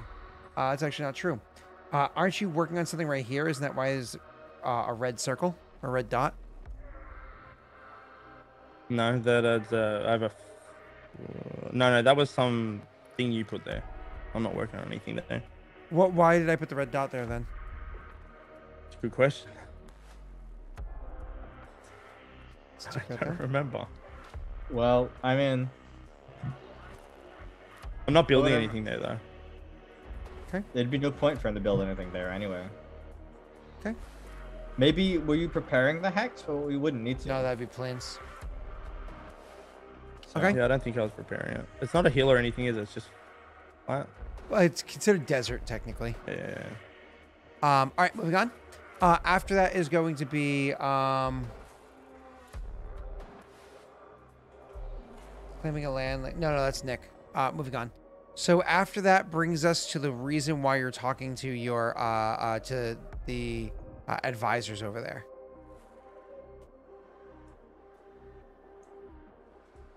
What are you doing, sir?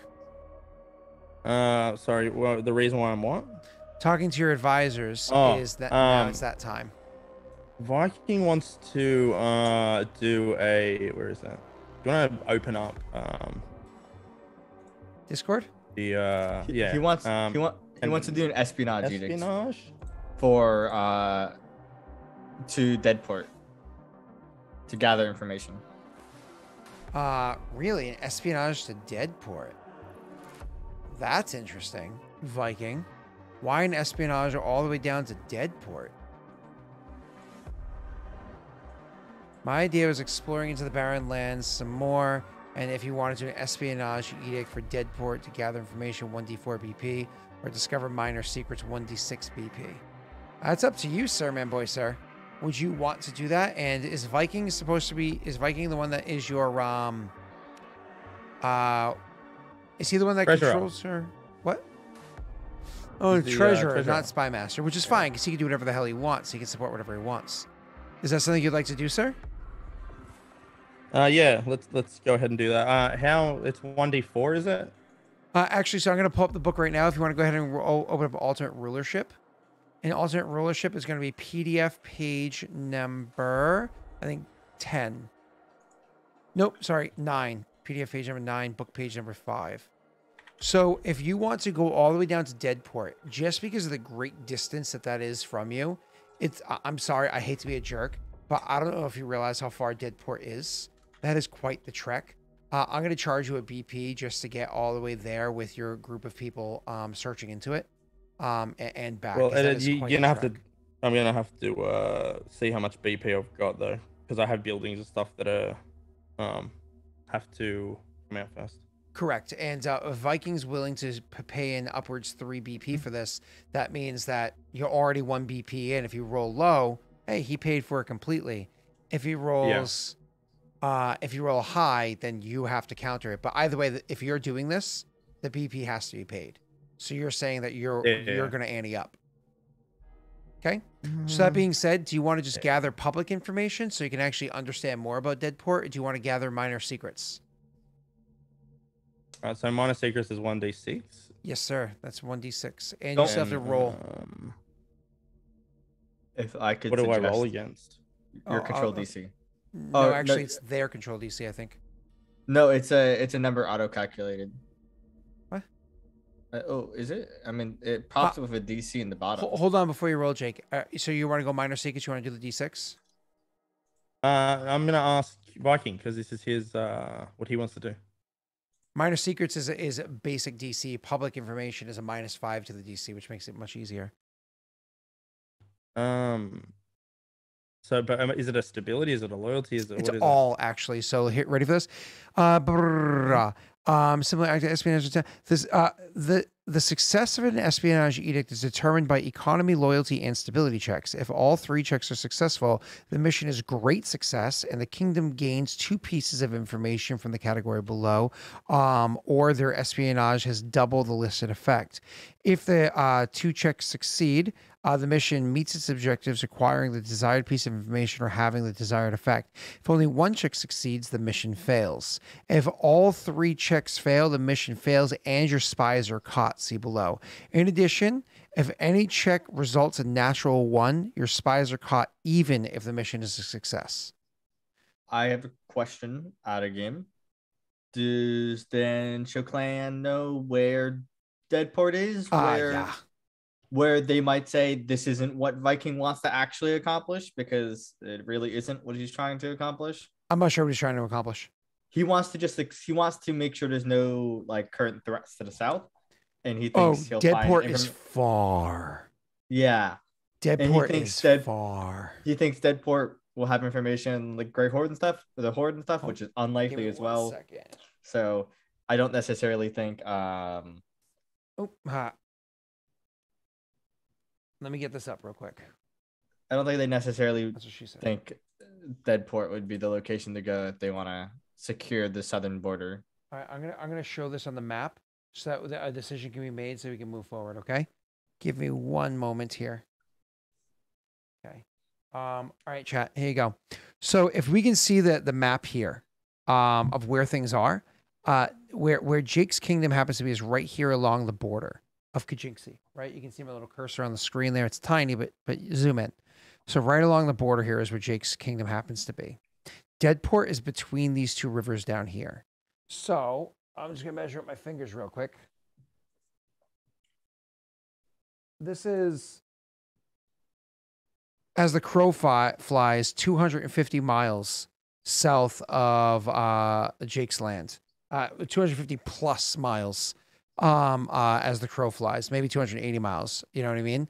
That's as a crow flies across trackless, barren lands that are absolutely unpleasant to get through if you can even survive doing so.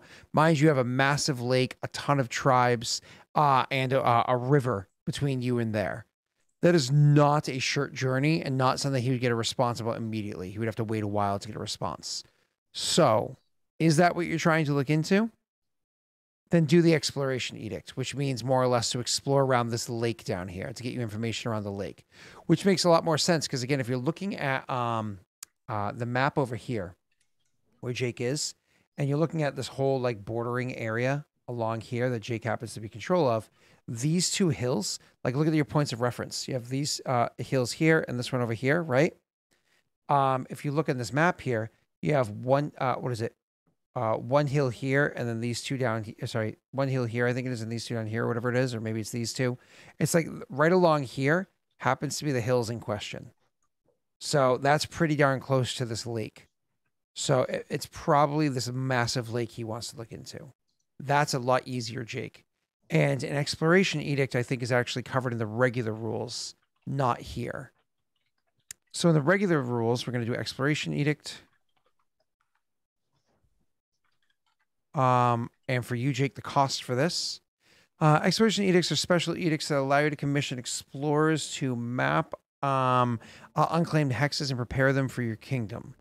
You may choose to accompany the explorers or let them explore on their own. When you commission an expedition, you must determine the length and the plan of the route in advance. Financing explorers costs 1d4 BP per month of the expedition, paid in advance. The explorers start at your capital and spend the agreed on time to travel and explore and mapping out the unclaimed hexes. At the end of the contract period, they return to your capital. For the travel and exploration times, each expedition requires a separate exploration edict. Explorers know obvious terrain features and resources on the first day in a hex. Each day spent in a hex allows knowledge, geography, or survival checks to locate hidden landmarks, layers, resources within a DC range, from 15 for things that are relatively easy to find, up to a 30 for things that are very well hidden or generally unknown. Explorers have the same chance for random encounters and other dangers that you would if you traveled a hex. If you are not traveling with the explorers and they have a hostile encounter, you may have an expedition attempt stealth. If they fail, a stability.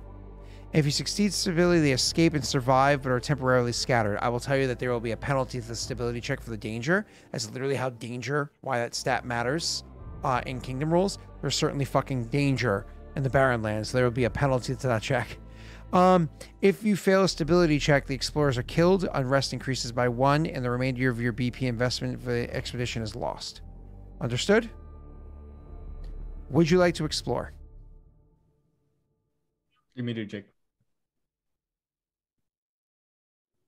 Yeah, that's what Viking wants to do, I believe, and it makes sense. So, 1 month, 2 months? What would you like to do? We're just going to start off with 1 month because I don't have the other stuff to back it up at the moment, I don't think. Okay. So that being said, give me 1 second to do movement. What's up? What's it? We already did exploration around. So the speed at which that they can move, because they're moving through trackless desert, right? Yeah, he wants us to go somewhere we haven't explored before. So trackless desert, you move at half speed, which means that the average person is going to move at what, 1 hex a day, I think it is normally.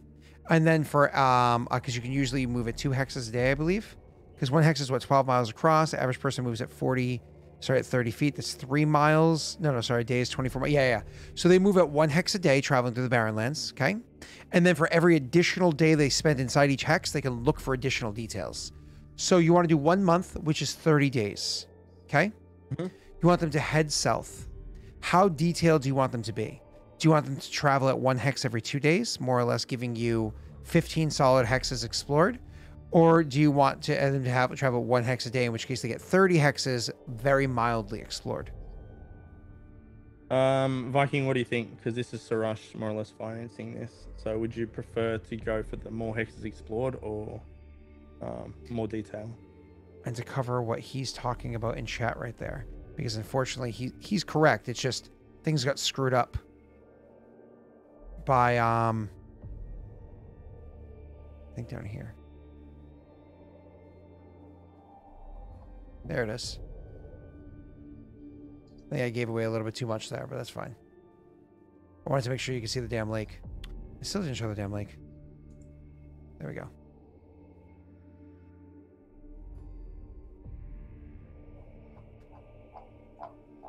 You're able to get down to the lake beforehand, but not all the way around it beforehand. So it sounds like he wants to go and explore beyond what's already been seen. More hexes to get the major landmarks, not worried about layers or hidden things yet. We want tribe locations, etc., which would be 1 hex a day. It would be 1 hex a day. Also, the more distance you travel from your home, the more difficult the encounters become, the more likely they are to be encountered. So we will take care of those roles during your event phase. So what I need you to do but you're not issuing that edict yet. That's going to be part of your edict part. You're currently doing buildings. Nobody's buying in on buildings for you, Jake? Yeah, Aurorum going to finance the temple. Okay, cool. So it's taking 3 BP off the temple for you? Perfect. And we're going to have to put that onto the spreadsheet. Because that's also being financed by the Broken Chain, I don't think I actually have to pay any of this. It's very possible. So let's go building side. Let's get that shit underway for you. So going over to the building area? Yeah, I don't. Yep, you owe, what, 5 months at 2 BPM? Oh, it's 2 and 2, I think, right? Yeah, they're paying 2, and I would have had to pay 2. So more or less, this just goes down by 1 month, and it's free to you. And we have to remove 2 BP from Aurorum. And Aukrum's paying nothing else to the other 1 BP? No, he'll just bank it for the next round of. Sounds great. Your castle is going to cost you 5 BP. So I'm going to drop that down to 6 months while you're half a year away from your castle being done. That's amazing. It costs you, what, 5 BP? Yep. Okay. What else do you have underway? A granary, which I think is 6. In, are you spread that wide? Oh, no, that's ruins over there. You have nothing built there. Yeah. So a granary, which is over in your other area. And yep, it's 6 BP and it's done now. Which means that we change it to this. 0/5 for how much you can hold. And that's how your granary works now. So remove that other 6 BP, brings your BP down to 4. Okay. And was there anything else you were doing with your BP right now, sir?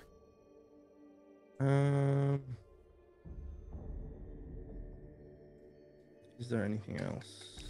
Because you only have 4 left to work with. A house costs 4. House is 3. 4. I won't build a house now because I actually need BP for the event phase, right? You might need it. Yep. Yeah. All right. Well, I will. I'll just save that then. Okay. Oh, well, you get to roll economy and stuff before the event phase. That's true. That is true. He gets to roll economy. Well then, no, he's doing edicts though. You have to roll economy for the event, but edict is before that. Okay. Okay. Well, yeah. Let's go back to. So you're not starting any new buildings? Not building the house. No. Okay. So because you do have Urzog, I don't know if you spoke with Urzog at all. Were you doing anything about armies or no? I'm only asking this because Sal and I actually had this chat. Not now. Yeah, I don't think now because I don't have the. Perfectly fine. Perfectly. I haven't situated what type of army I want to do yet as well. I'm looking into the rules for elites and stuff. So. Awesome. So cool. Moving on. Now we're actually in the edict phase. So do you want to change your edicts at all? I know we're literally about to taxation from crushing to heavy. Okay. I also didn't know if you wanted to change your recruitment from aggressive. No, I suppose you're keeping aggressive for a reason. It just makes sense for your clan. That's right. We were saying that beforehand. Yeah. That's fine. Okay, you're changing what? I just changed it taxation to heavy. Oh, from crushing. From crushing, yeah. Ooh. Get some loyalty, baby. Yeah, that's a boon. You actually have not a negative loyalty. Oh my god, that's amazing. Does your economy go up too? I think it did. Yes. I think it went up by 2 or something like that. Yeah. Yep. Wow. By 2. I can't wait until you get to the point where you can't fail stability. One day, Jake. One day. All right, moving on. After that is going to be, we can delete Aurorum in them. Yeah. We can delete these things. Yeah. All right. So that is now edict part, I believe. Let me just double check the rules. Your edicts. So it's your exploration edict. You have to go ahead and roll me 1d4. Does someone in chat want to roll it? Yeah, why don't you actually have Viking roll it since Viking's the one that's paying it? Yeah. True Blue, roll a 4.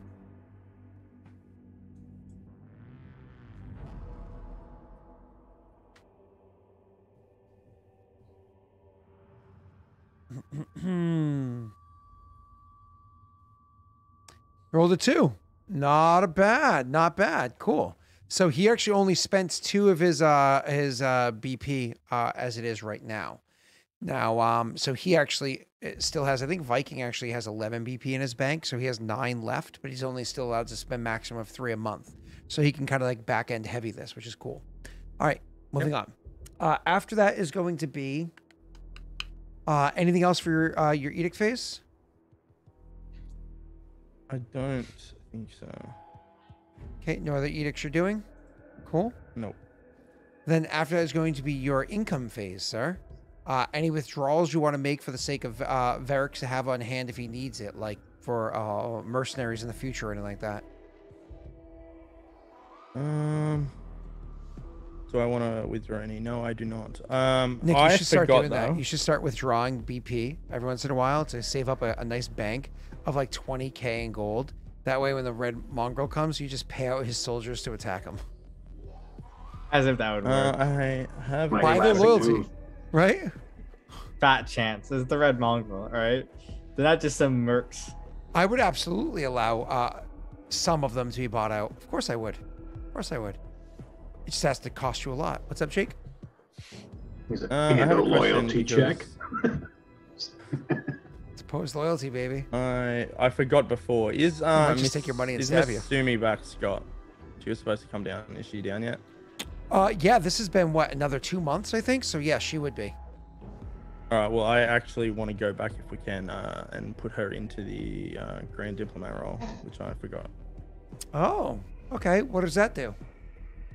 A lot. Let me open her sheet. Why not Cursus? What's wrong with Cursus? Oh, is Cursus going to become a commander? She's going to become a viceroy in the south at some point. Oh, that actually makes a lot of sense. I want to check out Cursus's character sheet while you're looking over Mizumi. Get that retraining going to be a knowledge geography expert. Yeah. I don't remember how Cursus was built either, so I'm just I want to check that out. You know what I mean? 1 second. So she has a +4. It's charisma mod plus ranks in diplomacy, right? Is what she offers. Charisma Rod, yeah, and then it's what is it, 5 ranks, give her a +1, I think. And then like Wait, so other bonuses too. she has a 7 that she offers.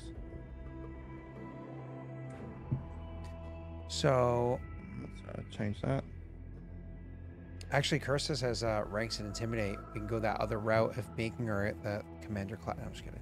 She's a hype train person. She's just Not everyone needs to be a commander class. I know. Stop being Actually, this guy. she's actually a legit class though. She's a Scarred Rager. She's actually like a barbarian, which means she's a full BAB class. She's only level Meaning 3. she's a great commander then. She's only level 3, and her Then- charisma's only +2. But that means she can actually handle a full 5 division army, or unit, I should say. So Cursus can be a backup commander, like all goofing aside. That's awesome. All right, I think she is updated properly now. Yep. I also feel like if Jake's allowed to have his general be the commander class that uses Intimidate instead of Professional Soldier, shouldn't all of his like underlings be allowed to use Intimidate instead of Professional Soldier as well? Shouldn't like convert it? Or am I just being too Jake friendly? I think that might be a bit silly. I can understand why the commander can do it, but I don't know, maybe. That's actually a really good question, Joey. That's a Yeah, really we good should- question. I'm gonna look at that right now. Taskmaster Strength or Diplomacy, and you get a bonus from Intimidate. When you look at Cursus, he might have a really good point here. Cursus's Strength is a +2. Strength or what is it? Strength or Dexterity or what is it? Something like It's that. strength or dex. So her Strength is a +2, and she has an Intimidate of a 5. That makes her a +3 total modifier. She could, in theory, take over and be a better position. She can give you an additional +1. I do want to warn you, though, you have to make checks for this. Yeah, we're gonna leave Mortifaries at the moment. Yay, Mortifer.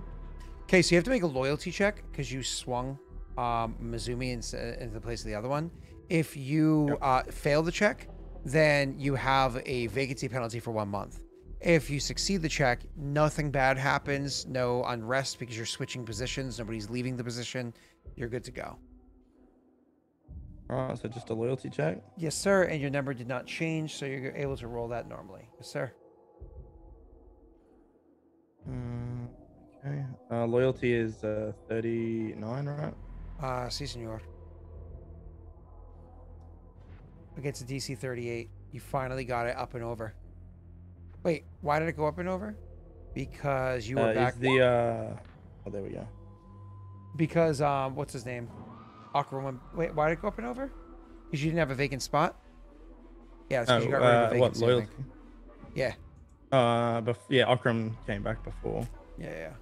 in barracks, and then I went down. Oh wow. I went down. Remember, Crushed it. to heavy taxation.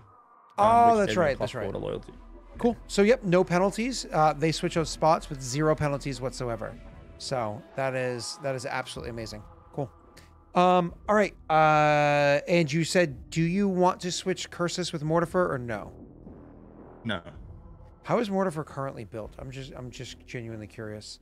Terribly. Mortifer, Mm-hmm. brutal pugilist, means he actually has a full bab. He almost has a good wisdom. He has no K charisma. Almost. Yeah. Man, Mortifer's getting up there though. Mortifer's on the teetering edge of being able to be a decent commander. You know what I mean? Like of just giants. Too bad. Oh well. Wow, he just sucked, didn't he? Yeah, he did. Well, Alright. you kind of did it to him. What? No. All right. And this too is because there's a 1 here. Yeah. Cool. All right. Awesome. Back to you, sir. So we're done with all of that. That would have happened. Withdrawing from the treasury. Did you say no? No, we're not withdrawing. Perfect. Depositing and selling magic items. Any of that or no? Depositing or selling magic items. Nope. Okay. Now we're doing taxation, baby. If you're gonna roll luck, you roll it now. Do we have luck? We do. Look at that. Use all the luck, you bastard. Okay. He's not selling. Alright, He's so just giving him a let me pass because he run loves over him more. this. Really? 46. Yeah. I don't even use that much luck. I swear. Really? Chat. Who uses the most luck on this? Whenever I use it, I ask too. I don't, I'm like, Chat. I question it. All right, fuck. Who uses the most luck on this? Don't care. Don't care. Didn't ask. Actually, if we can get a count, it's probably me. Nice. Very nice. Huge BP. Yep. You have a plus 46 economy. Yeah. All right. I switched Varix from loyalty to. Oh, economy. did you include the plus from what's his name? From chat? Yeah, Or- he did. Actually, I don't think he no, did. I but- didn't. I didn't add it on. I added luck, but there was. Yeah. Oh yeah, do you guys I not took the have luck that away. on this channel for some reason? Did I never update that have over what? here? Let me just check. Hold on. Roll taxes. Let me click roll Um, taxes. Taxes. Wait, Varix has the greatest economy now. Yeah, it doesn't even have it as an option. So actually, you don't get So I add 25. 4 onto it. Yeah, you have 4 onto it, and it's not your fault that it's not on there. You actually just add 4 on. You have 29. Also, you wouldn't have to roll anyway. It's nothing to do with die roll. It's an adder to your total amount. Oh, if you don't have the right modifier cell. It's not a modifier. It's an adder to the amount of BP you collect, not the It's a dice you're rolling. modifier to the total result cell. No, I completely disagree. That's absurd. Okay, cool. That's Oh, awesome. well, 29 I have some BP is BP to work with huge. now. Yeah, 33 BP is Yeah. massive. That is it. That is a massive result for you. That's crazy. Cool. You have actual things you can do next turn, or you can just blow BP on solving problems with adventurers for your upcoming events. Mm-hmm. Okay, and you have only a 25% chance of random event. Cool. Now, I have been working nonstop, so I am not 100% caught up on what these events are like I try to be. So I'm actually not fully clear of what events are smashing against you. So please bear with me. All right, let me just read these real quick so we're good to go. This was November. All right, here we go. This makes sense because of the time of year and everything. You ready? As soon as you come home, one of your advisors comes up to you, and like you come home, the army is licking their wounds. You're gonna have to look into their check. Oh, during the army phase, would you have tried to fix your army to get rid of the bloodiedness? Yeah. I mean, what is the thing with that? Sel, can you look up the rules for reforming army to get rid of bloodied, please? Because that would have cost him a couple BP, I think, like 1 or 2 or some shit like that. Just please check him out. I'm gonna start going this way with him, okay? So sorry I missed that phase, that step, because you were the only one that was bloodied. All right, Warlord, we had concerns that the number of refugees and traders from the Barren Lands had dropped significantly than usual for this time of years. Until some bloodied survivors crossed into our lands. From their words and from the wounds of a few, it appears that there is a pair of rare and voracious spiny land sharks that have moved into the northern barren lands. It's actually a legit thing from what's that? Era? No. It's a belay. Atlas. But yeah, belay is also what it is here. So it could be like the Atlas thing or Athos thing, whatever it is. So it's like actual sharks that kind of, or it could be like belays, which are scary. Moving on. Land sharks that have moved into the northern barren lands.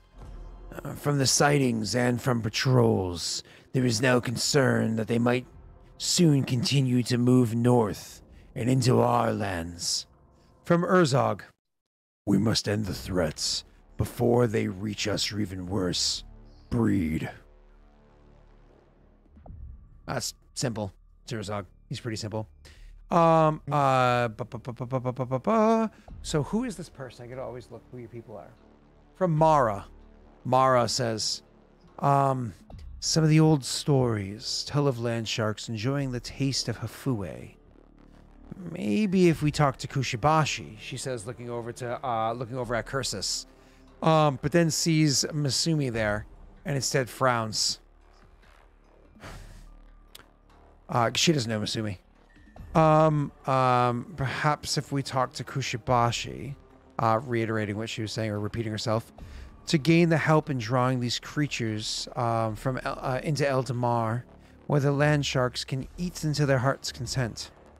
She shrugs. She knows Cursus would have gone along with it, but has no idea what Masumi's opinion is.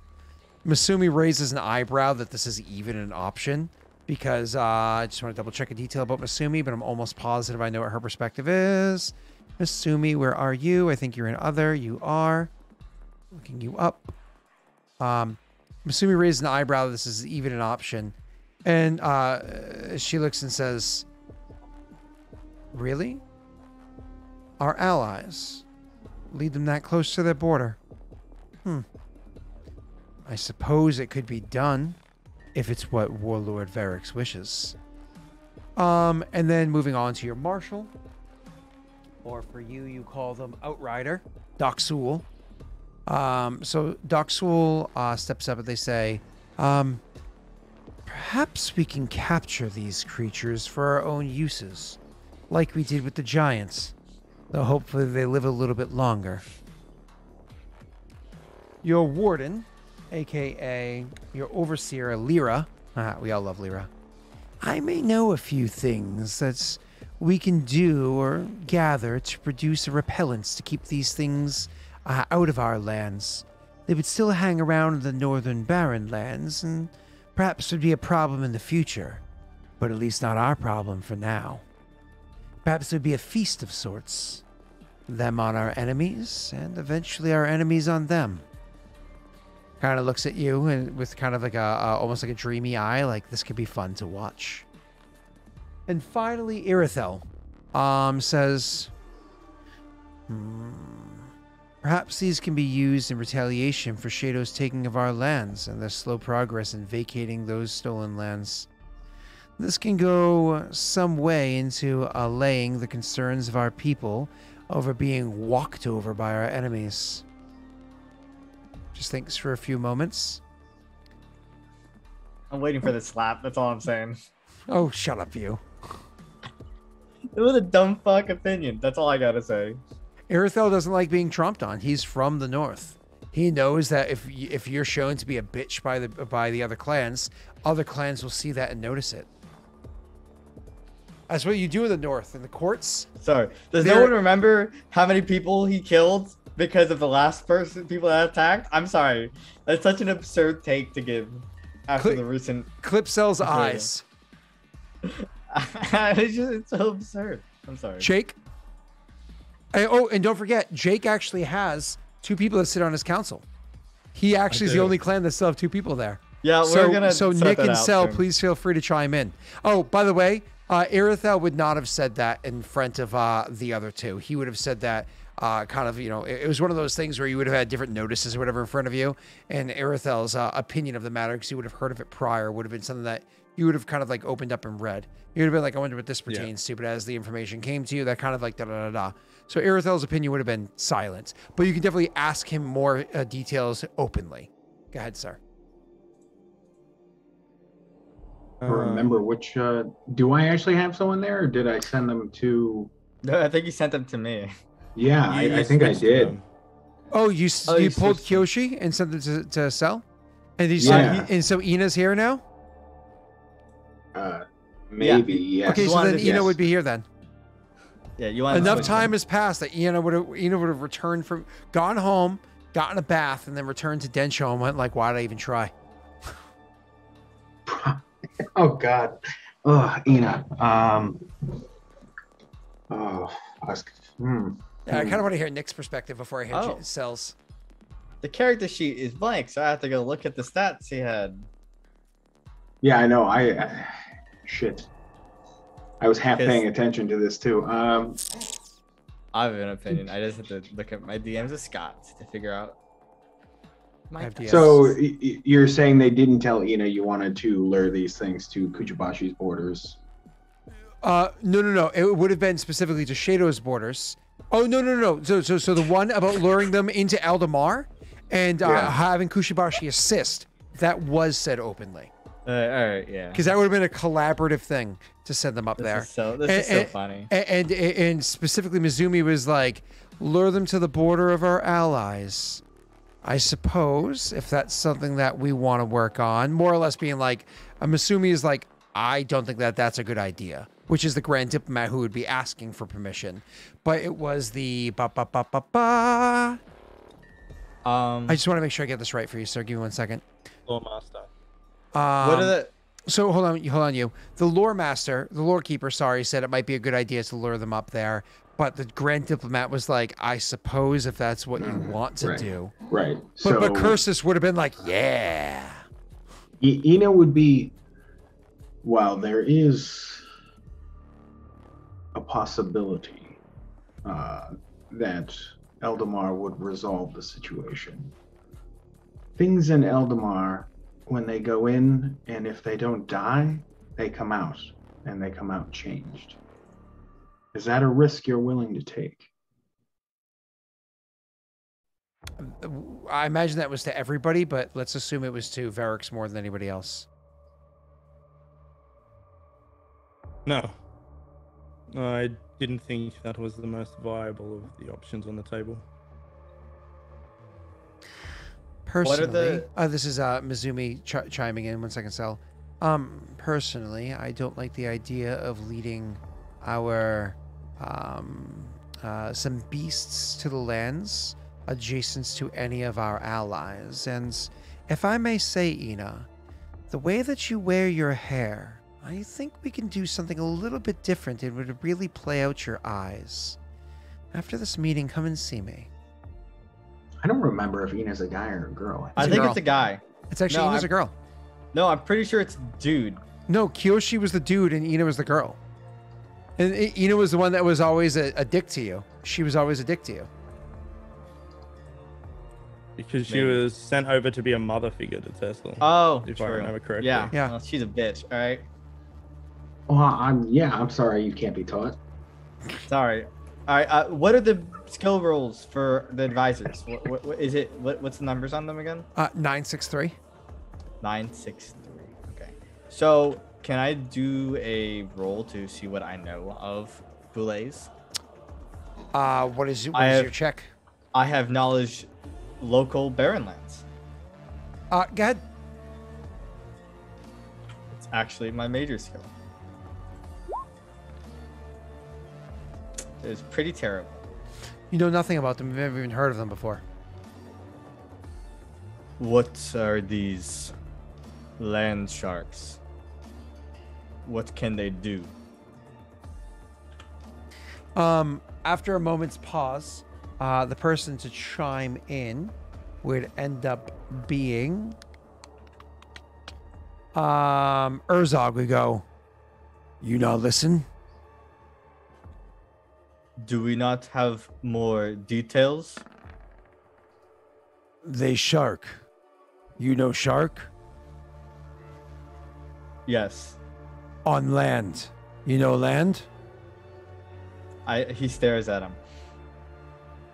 Good. So they. Thanks, Rizard. Big brains. If the Ashen Orc can tame giants, then let him tame land shark.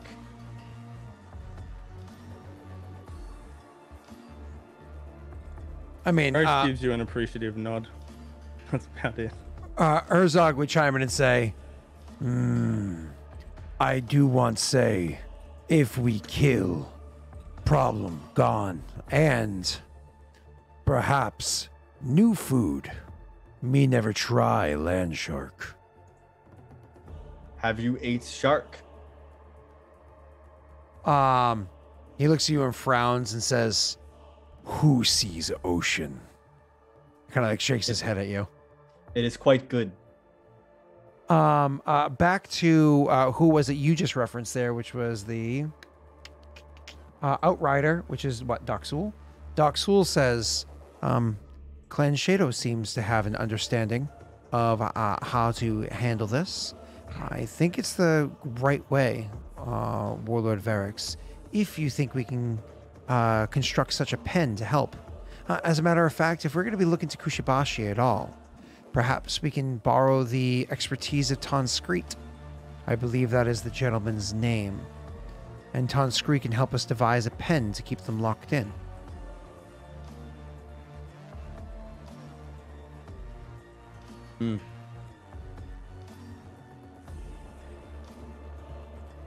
What about what did Lyra say again? She wants to. Said Lyra wanted to Hold on, Lyra was fun. Lyra's always fun. Was she a warden? Make a repellent. Make a repellent. Mm-hmm. You don't tell me the DCs until after I choose one, right? Actually, I can tell you. No, I tell you what kind of check it is. So I think across the board, it's all the same. It's all a stability check. Okay, but you're not telling me the DC though. Correct. And boulets can borrow through. So this is actually an important thing. Yeah. So I don't know if anybody else would chime in first or not. Anybody else chime in? Lyra's suggestion is the best. To make a repellent. It's a good test, because if we're making our way through the barren lands, outfitting our army with these repellents would benefit us greatly as well. Wise Varix. Okay. Lyra says, good. I can put together a few odors, tastes. We'll have a little fun. She looks at you and raises an eyebrow and says, do you mind if I take prisoners? We'll need bait. Shake my head. I don't mind at all. Nods. Okay. Pow, pow, pow. All right. Perfect. So moving on. That's your decision. So for that roll for you, sir, it was a challenging roll, stability challenging, and it's Lyra specifically doing it. So Lyra gives you a +4. She has no extra abilities because she's hype trained. That's a +5 because of stability, and it's challenging, which is a DC 16. So +5, it's a 50-50 shot without anything to assist it. All right, we're gonna use one of my winnies. One of? How many do you have? I have 3. Jesus Great. Christ. Jesus Christ, you're not allowed to stack up winnies. Yes, I am. All right, so she had a 5, so that makes it a 10, right? Unfortunately. 20 plus 10. All right.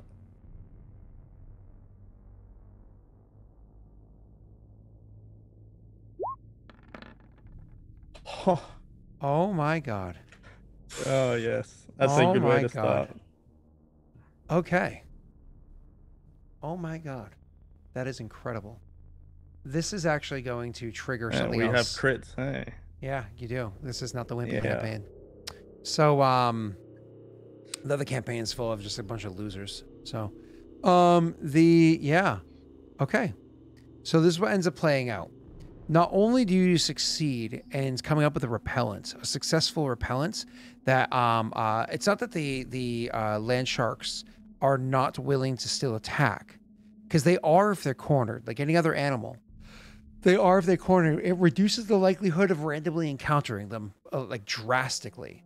And if you attack them, it makes them so uncomfortable. It actually makes it so that their OM is greatly reduced, right? Assuming or at least their attack is greatly reduced because they are nauseated, is what you would say for a condition if you were in mono combat or in army combat.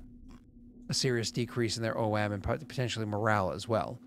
Anyway, so these creatures are not only well repelled from coming near the border, they're actually able to be repelled well enough and with enough direction to literally lead them over to one of the known tribes nearby, to allow them to just feast on a tribe nearby, to kind of cause a bit of devastation and keep people far enough from your border to allow things to happen. This poses an opportunity for you for next month. So you're going to write this down. It's going to be called Overrun Fallen Tribe. You can write that down as a note. This is an opportunity event for you next month where you can choose to activate an army and go and overrun a tribe, allowing you to raid and pillage them if you see fit. It'll be something that can be handled literally without even necessarily mass combat if you succeed or critically succeed, you won't even need mass combat. If you fail or critically fail, well, that's a different conversation. Okay. So kudos for that one. But more importantly, you're going to never have to worry about land sharks again for this development. You're going to get a +2 permanent to stability. Oh, damn. Oh, shit. That's Natty spicy. 20 on top of a critical success. This is great. All right. So where is that? It's actually right here under events. Ability. So that 4 Yes, I becomes a guess that's 6. Yes, sir. Beautiful. It is sexy, isn't it? All right. Your next events. Let me just make sure everything's good here. So I'm just going to make sure I'm not missing anything here. I'm going to go and highlight like that. Next up, that's not you. And that's not anybody else. Okay, let me go over to this one here. So I'm just going to close this tab. Let me go over here. Densho. I don't think we did this one for you. Ooh. I think I have a couple Densho bits here for you. Okay. All right, first this one. Oh, yeah, because I did not do this one yet. Ooh. Okay. So you have an event for one of your other advisors. So just to be clear, that last event took your advisor, 2 weeks to complete to get that incredible success. So you only have a one week, or you lose them for the following month if you did another 2 week one with that advisor. So remember that. Yeah. Moving on. How many events do I have? I don't have the number off the top of my head, like 5-ish. 5? Yeah. I feel like they just keep getting more. Okay. Every time we do these, Scott. So anyways, the next person is going to come up to you, and don't forget to listen, Sel, and Nick. And after this event, we're going to take a break so I can go pee. So it's going to be one of your people comes up to you and warns you, informs you, Warlord Varix, a tribe of goblins called the Bone Biters have moved into our farmsteads, claiming it as their new den. And these are very strange goblins, Warlord. While most of them, from what we understand, cannot use words, there seems to be 1 or 2 of them that can. Their name, it's hard to... They've got a name, but I honestly can't pronounce it. It's something along these lines. When I say they have words, they're not very good at them. Shrugs. The odd thing is, they apparently seem to be opening up, well, for lack of better words, Warlord, a bit of a, shall we say, an eatery there. However, the most bizarre thing is that apparently the food is really good.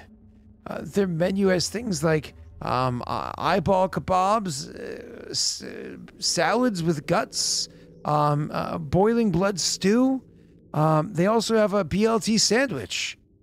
That was my personal favorite. I had to try it. Brain, liver, and tongue. Who thought they went so well together?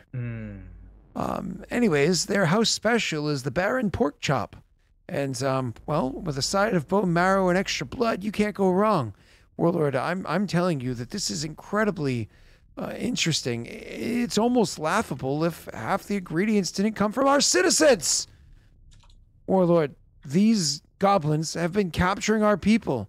I wasn't aware when I went there and enjoyed it myself that I ate of our own people. And so I offer myself before you, asking for forgiveness, but also to inform you of how delicious our people are and how horribly they're being served. I'm not sure what to do with this. That being said, your treasurer, which is Sarush, as well as your law speaker, which is Ygritte, we'll have the Sarush speak because she's an actual character. She says, I don't care how good the food is. Our lack of food production has led to an increase in our consumption rate, and the farmers, that's funny to say because he has so much food. He has more food than all the other clans. He could actually lend food to his neighboring clans. Like he could literally be like, hey, Nick, you want some consumption? Like literally Jake can actually do that. Hey, Nick, you want some consumption? I can literally shovel you consumption. You give me 1 BP, I give you -3 consumption. Deal? But anyways, moving on. He says, because you did lose that farm, so of course Sarush being kind of like pinching pennies, right? Like war. Anyways, our lack of food production has led to an increase in our consumption rate, and the farmers that were overseeing the farmstead are now brain sandwich. At this point, I'm willing to negotiate and hire the goblins to maintain farming production and the former inhabitants' place. Whew. Shadow, which is what's his name, Irithel, says, if they enjoy playing with their food so much, then the answer is very simple. Poison. As a matter of fact, I think somebody in Kushibashi makes decent poison, don't they? He says, looking over to Ina. Daelric, I think, is in your clan, aren't they? Yeah, they are. Yes.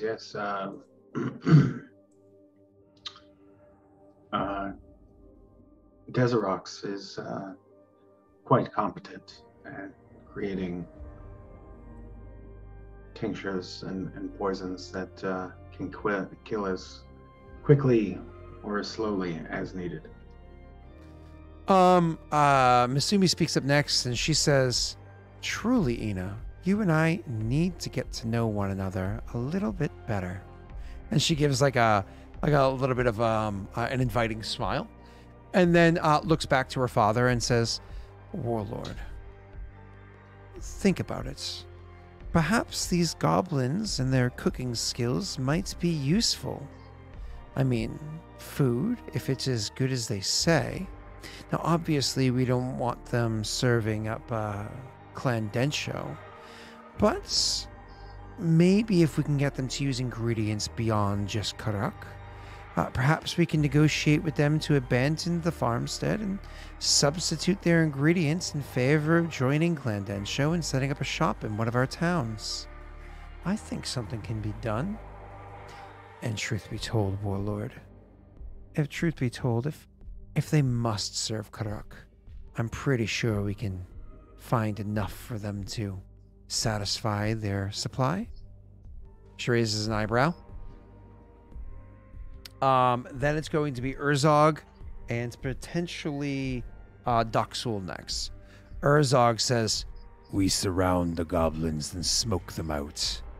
We set the farmstead on fire, capture as many as we can, and eat whoever tries to resist.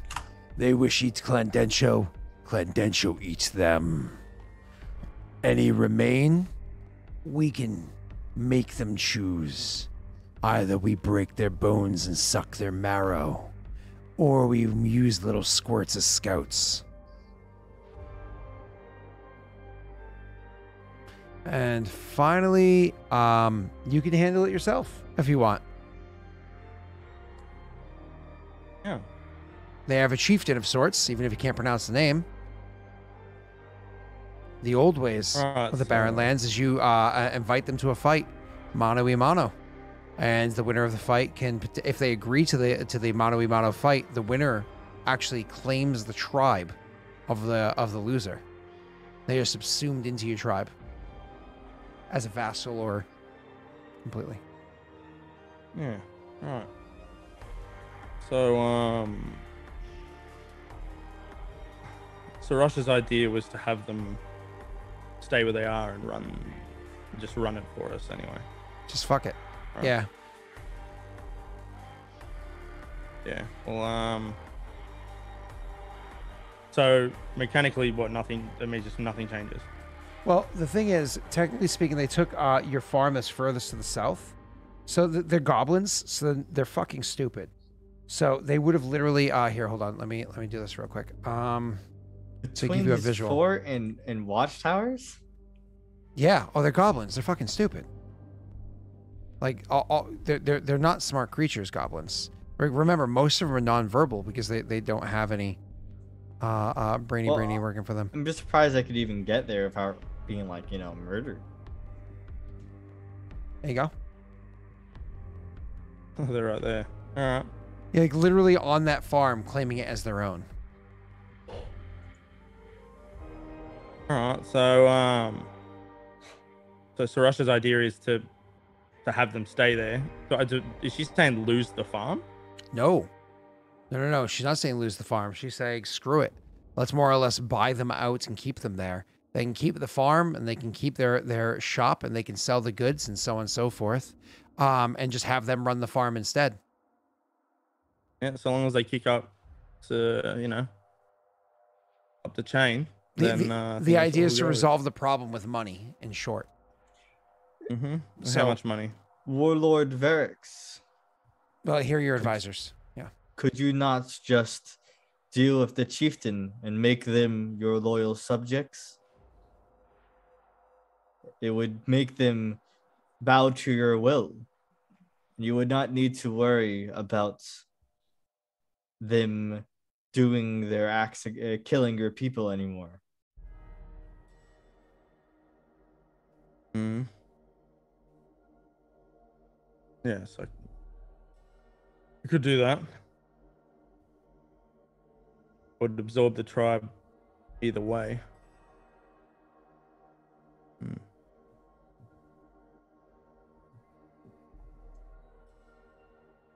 What's your advisor's name? Kitoon. Kitoon.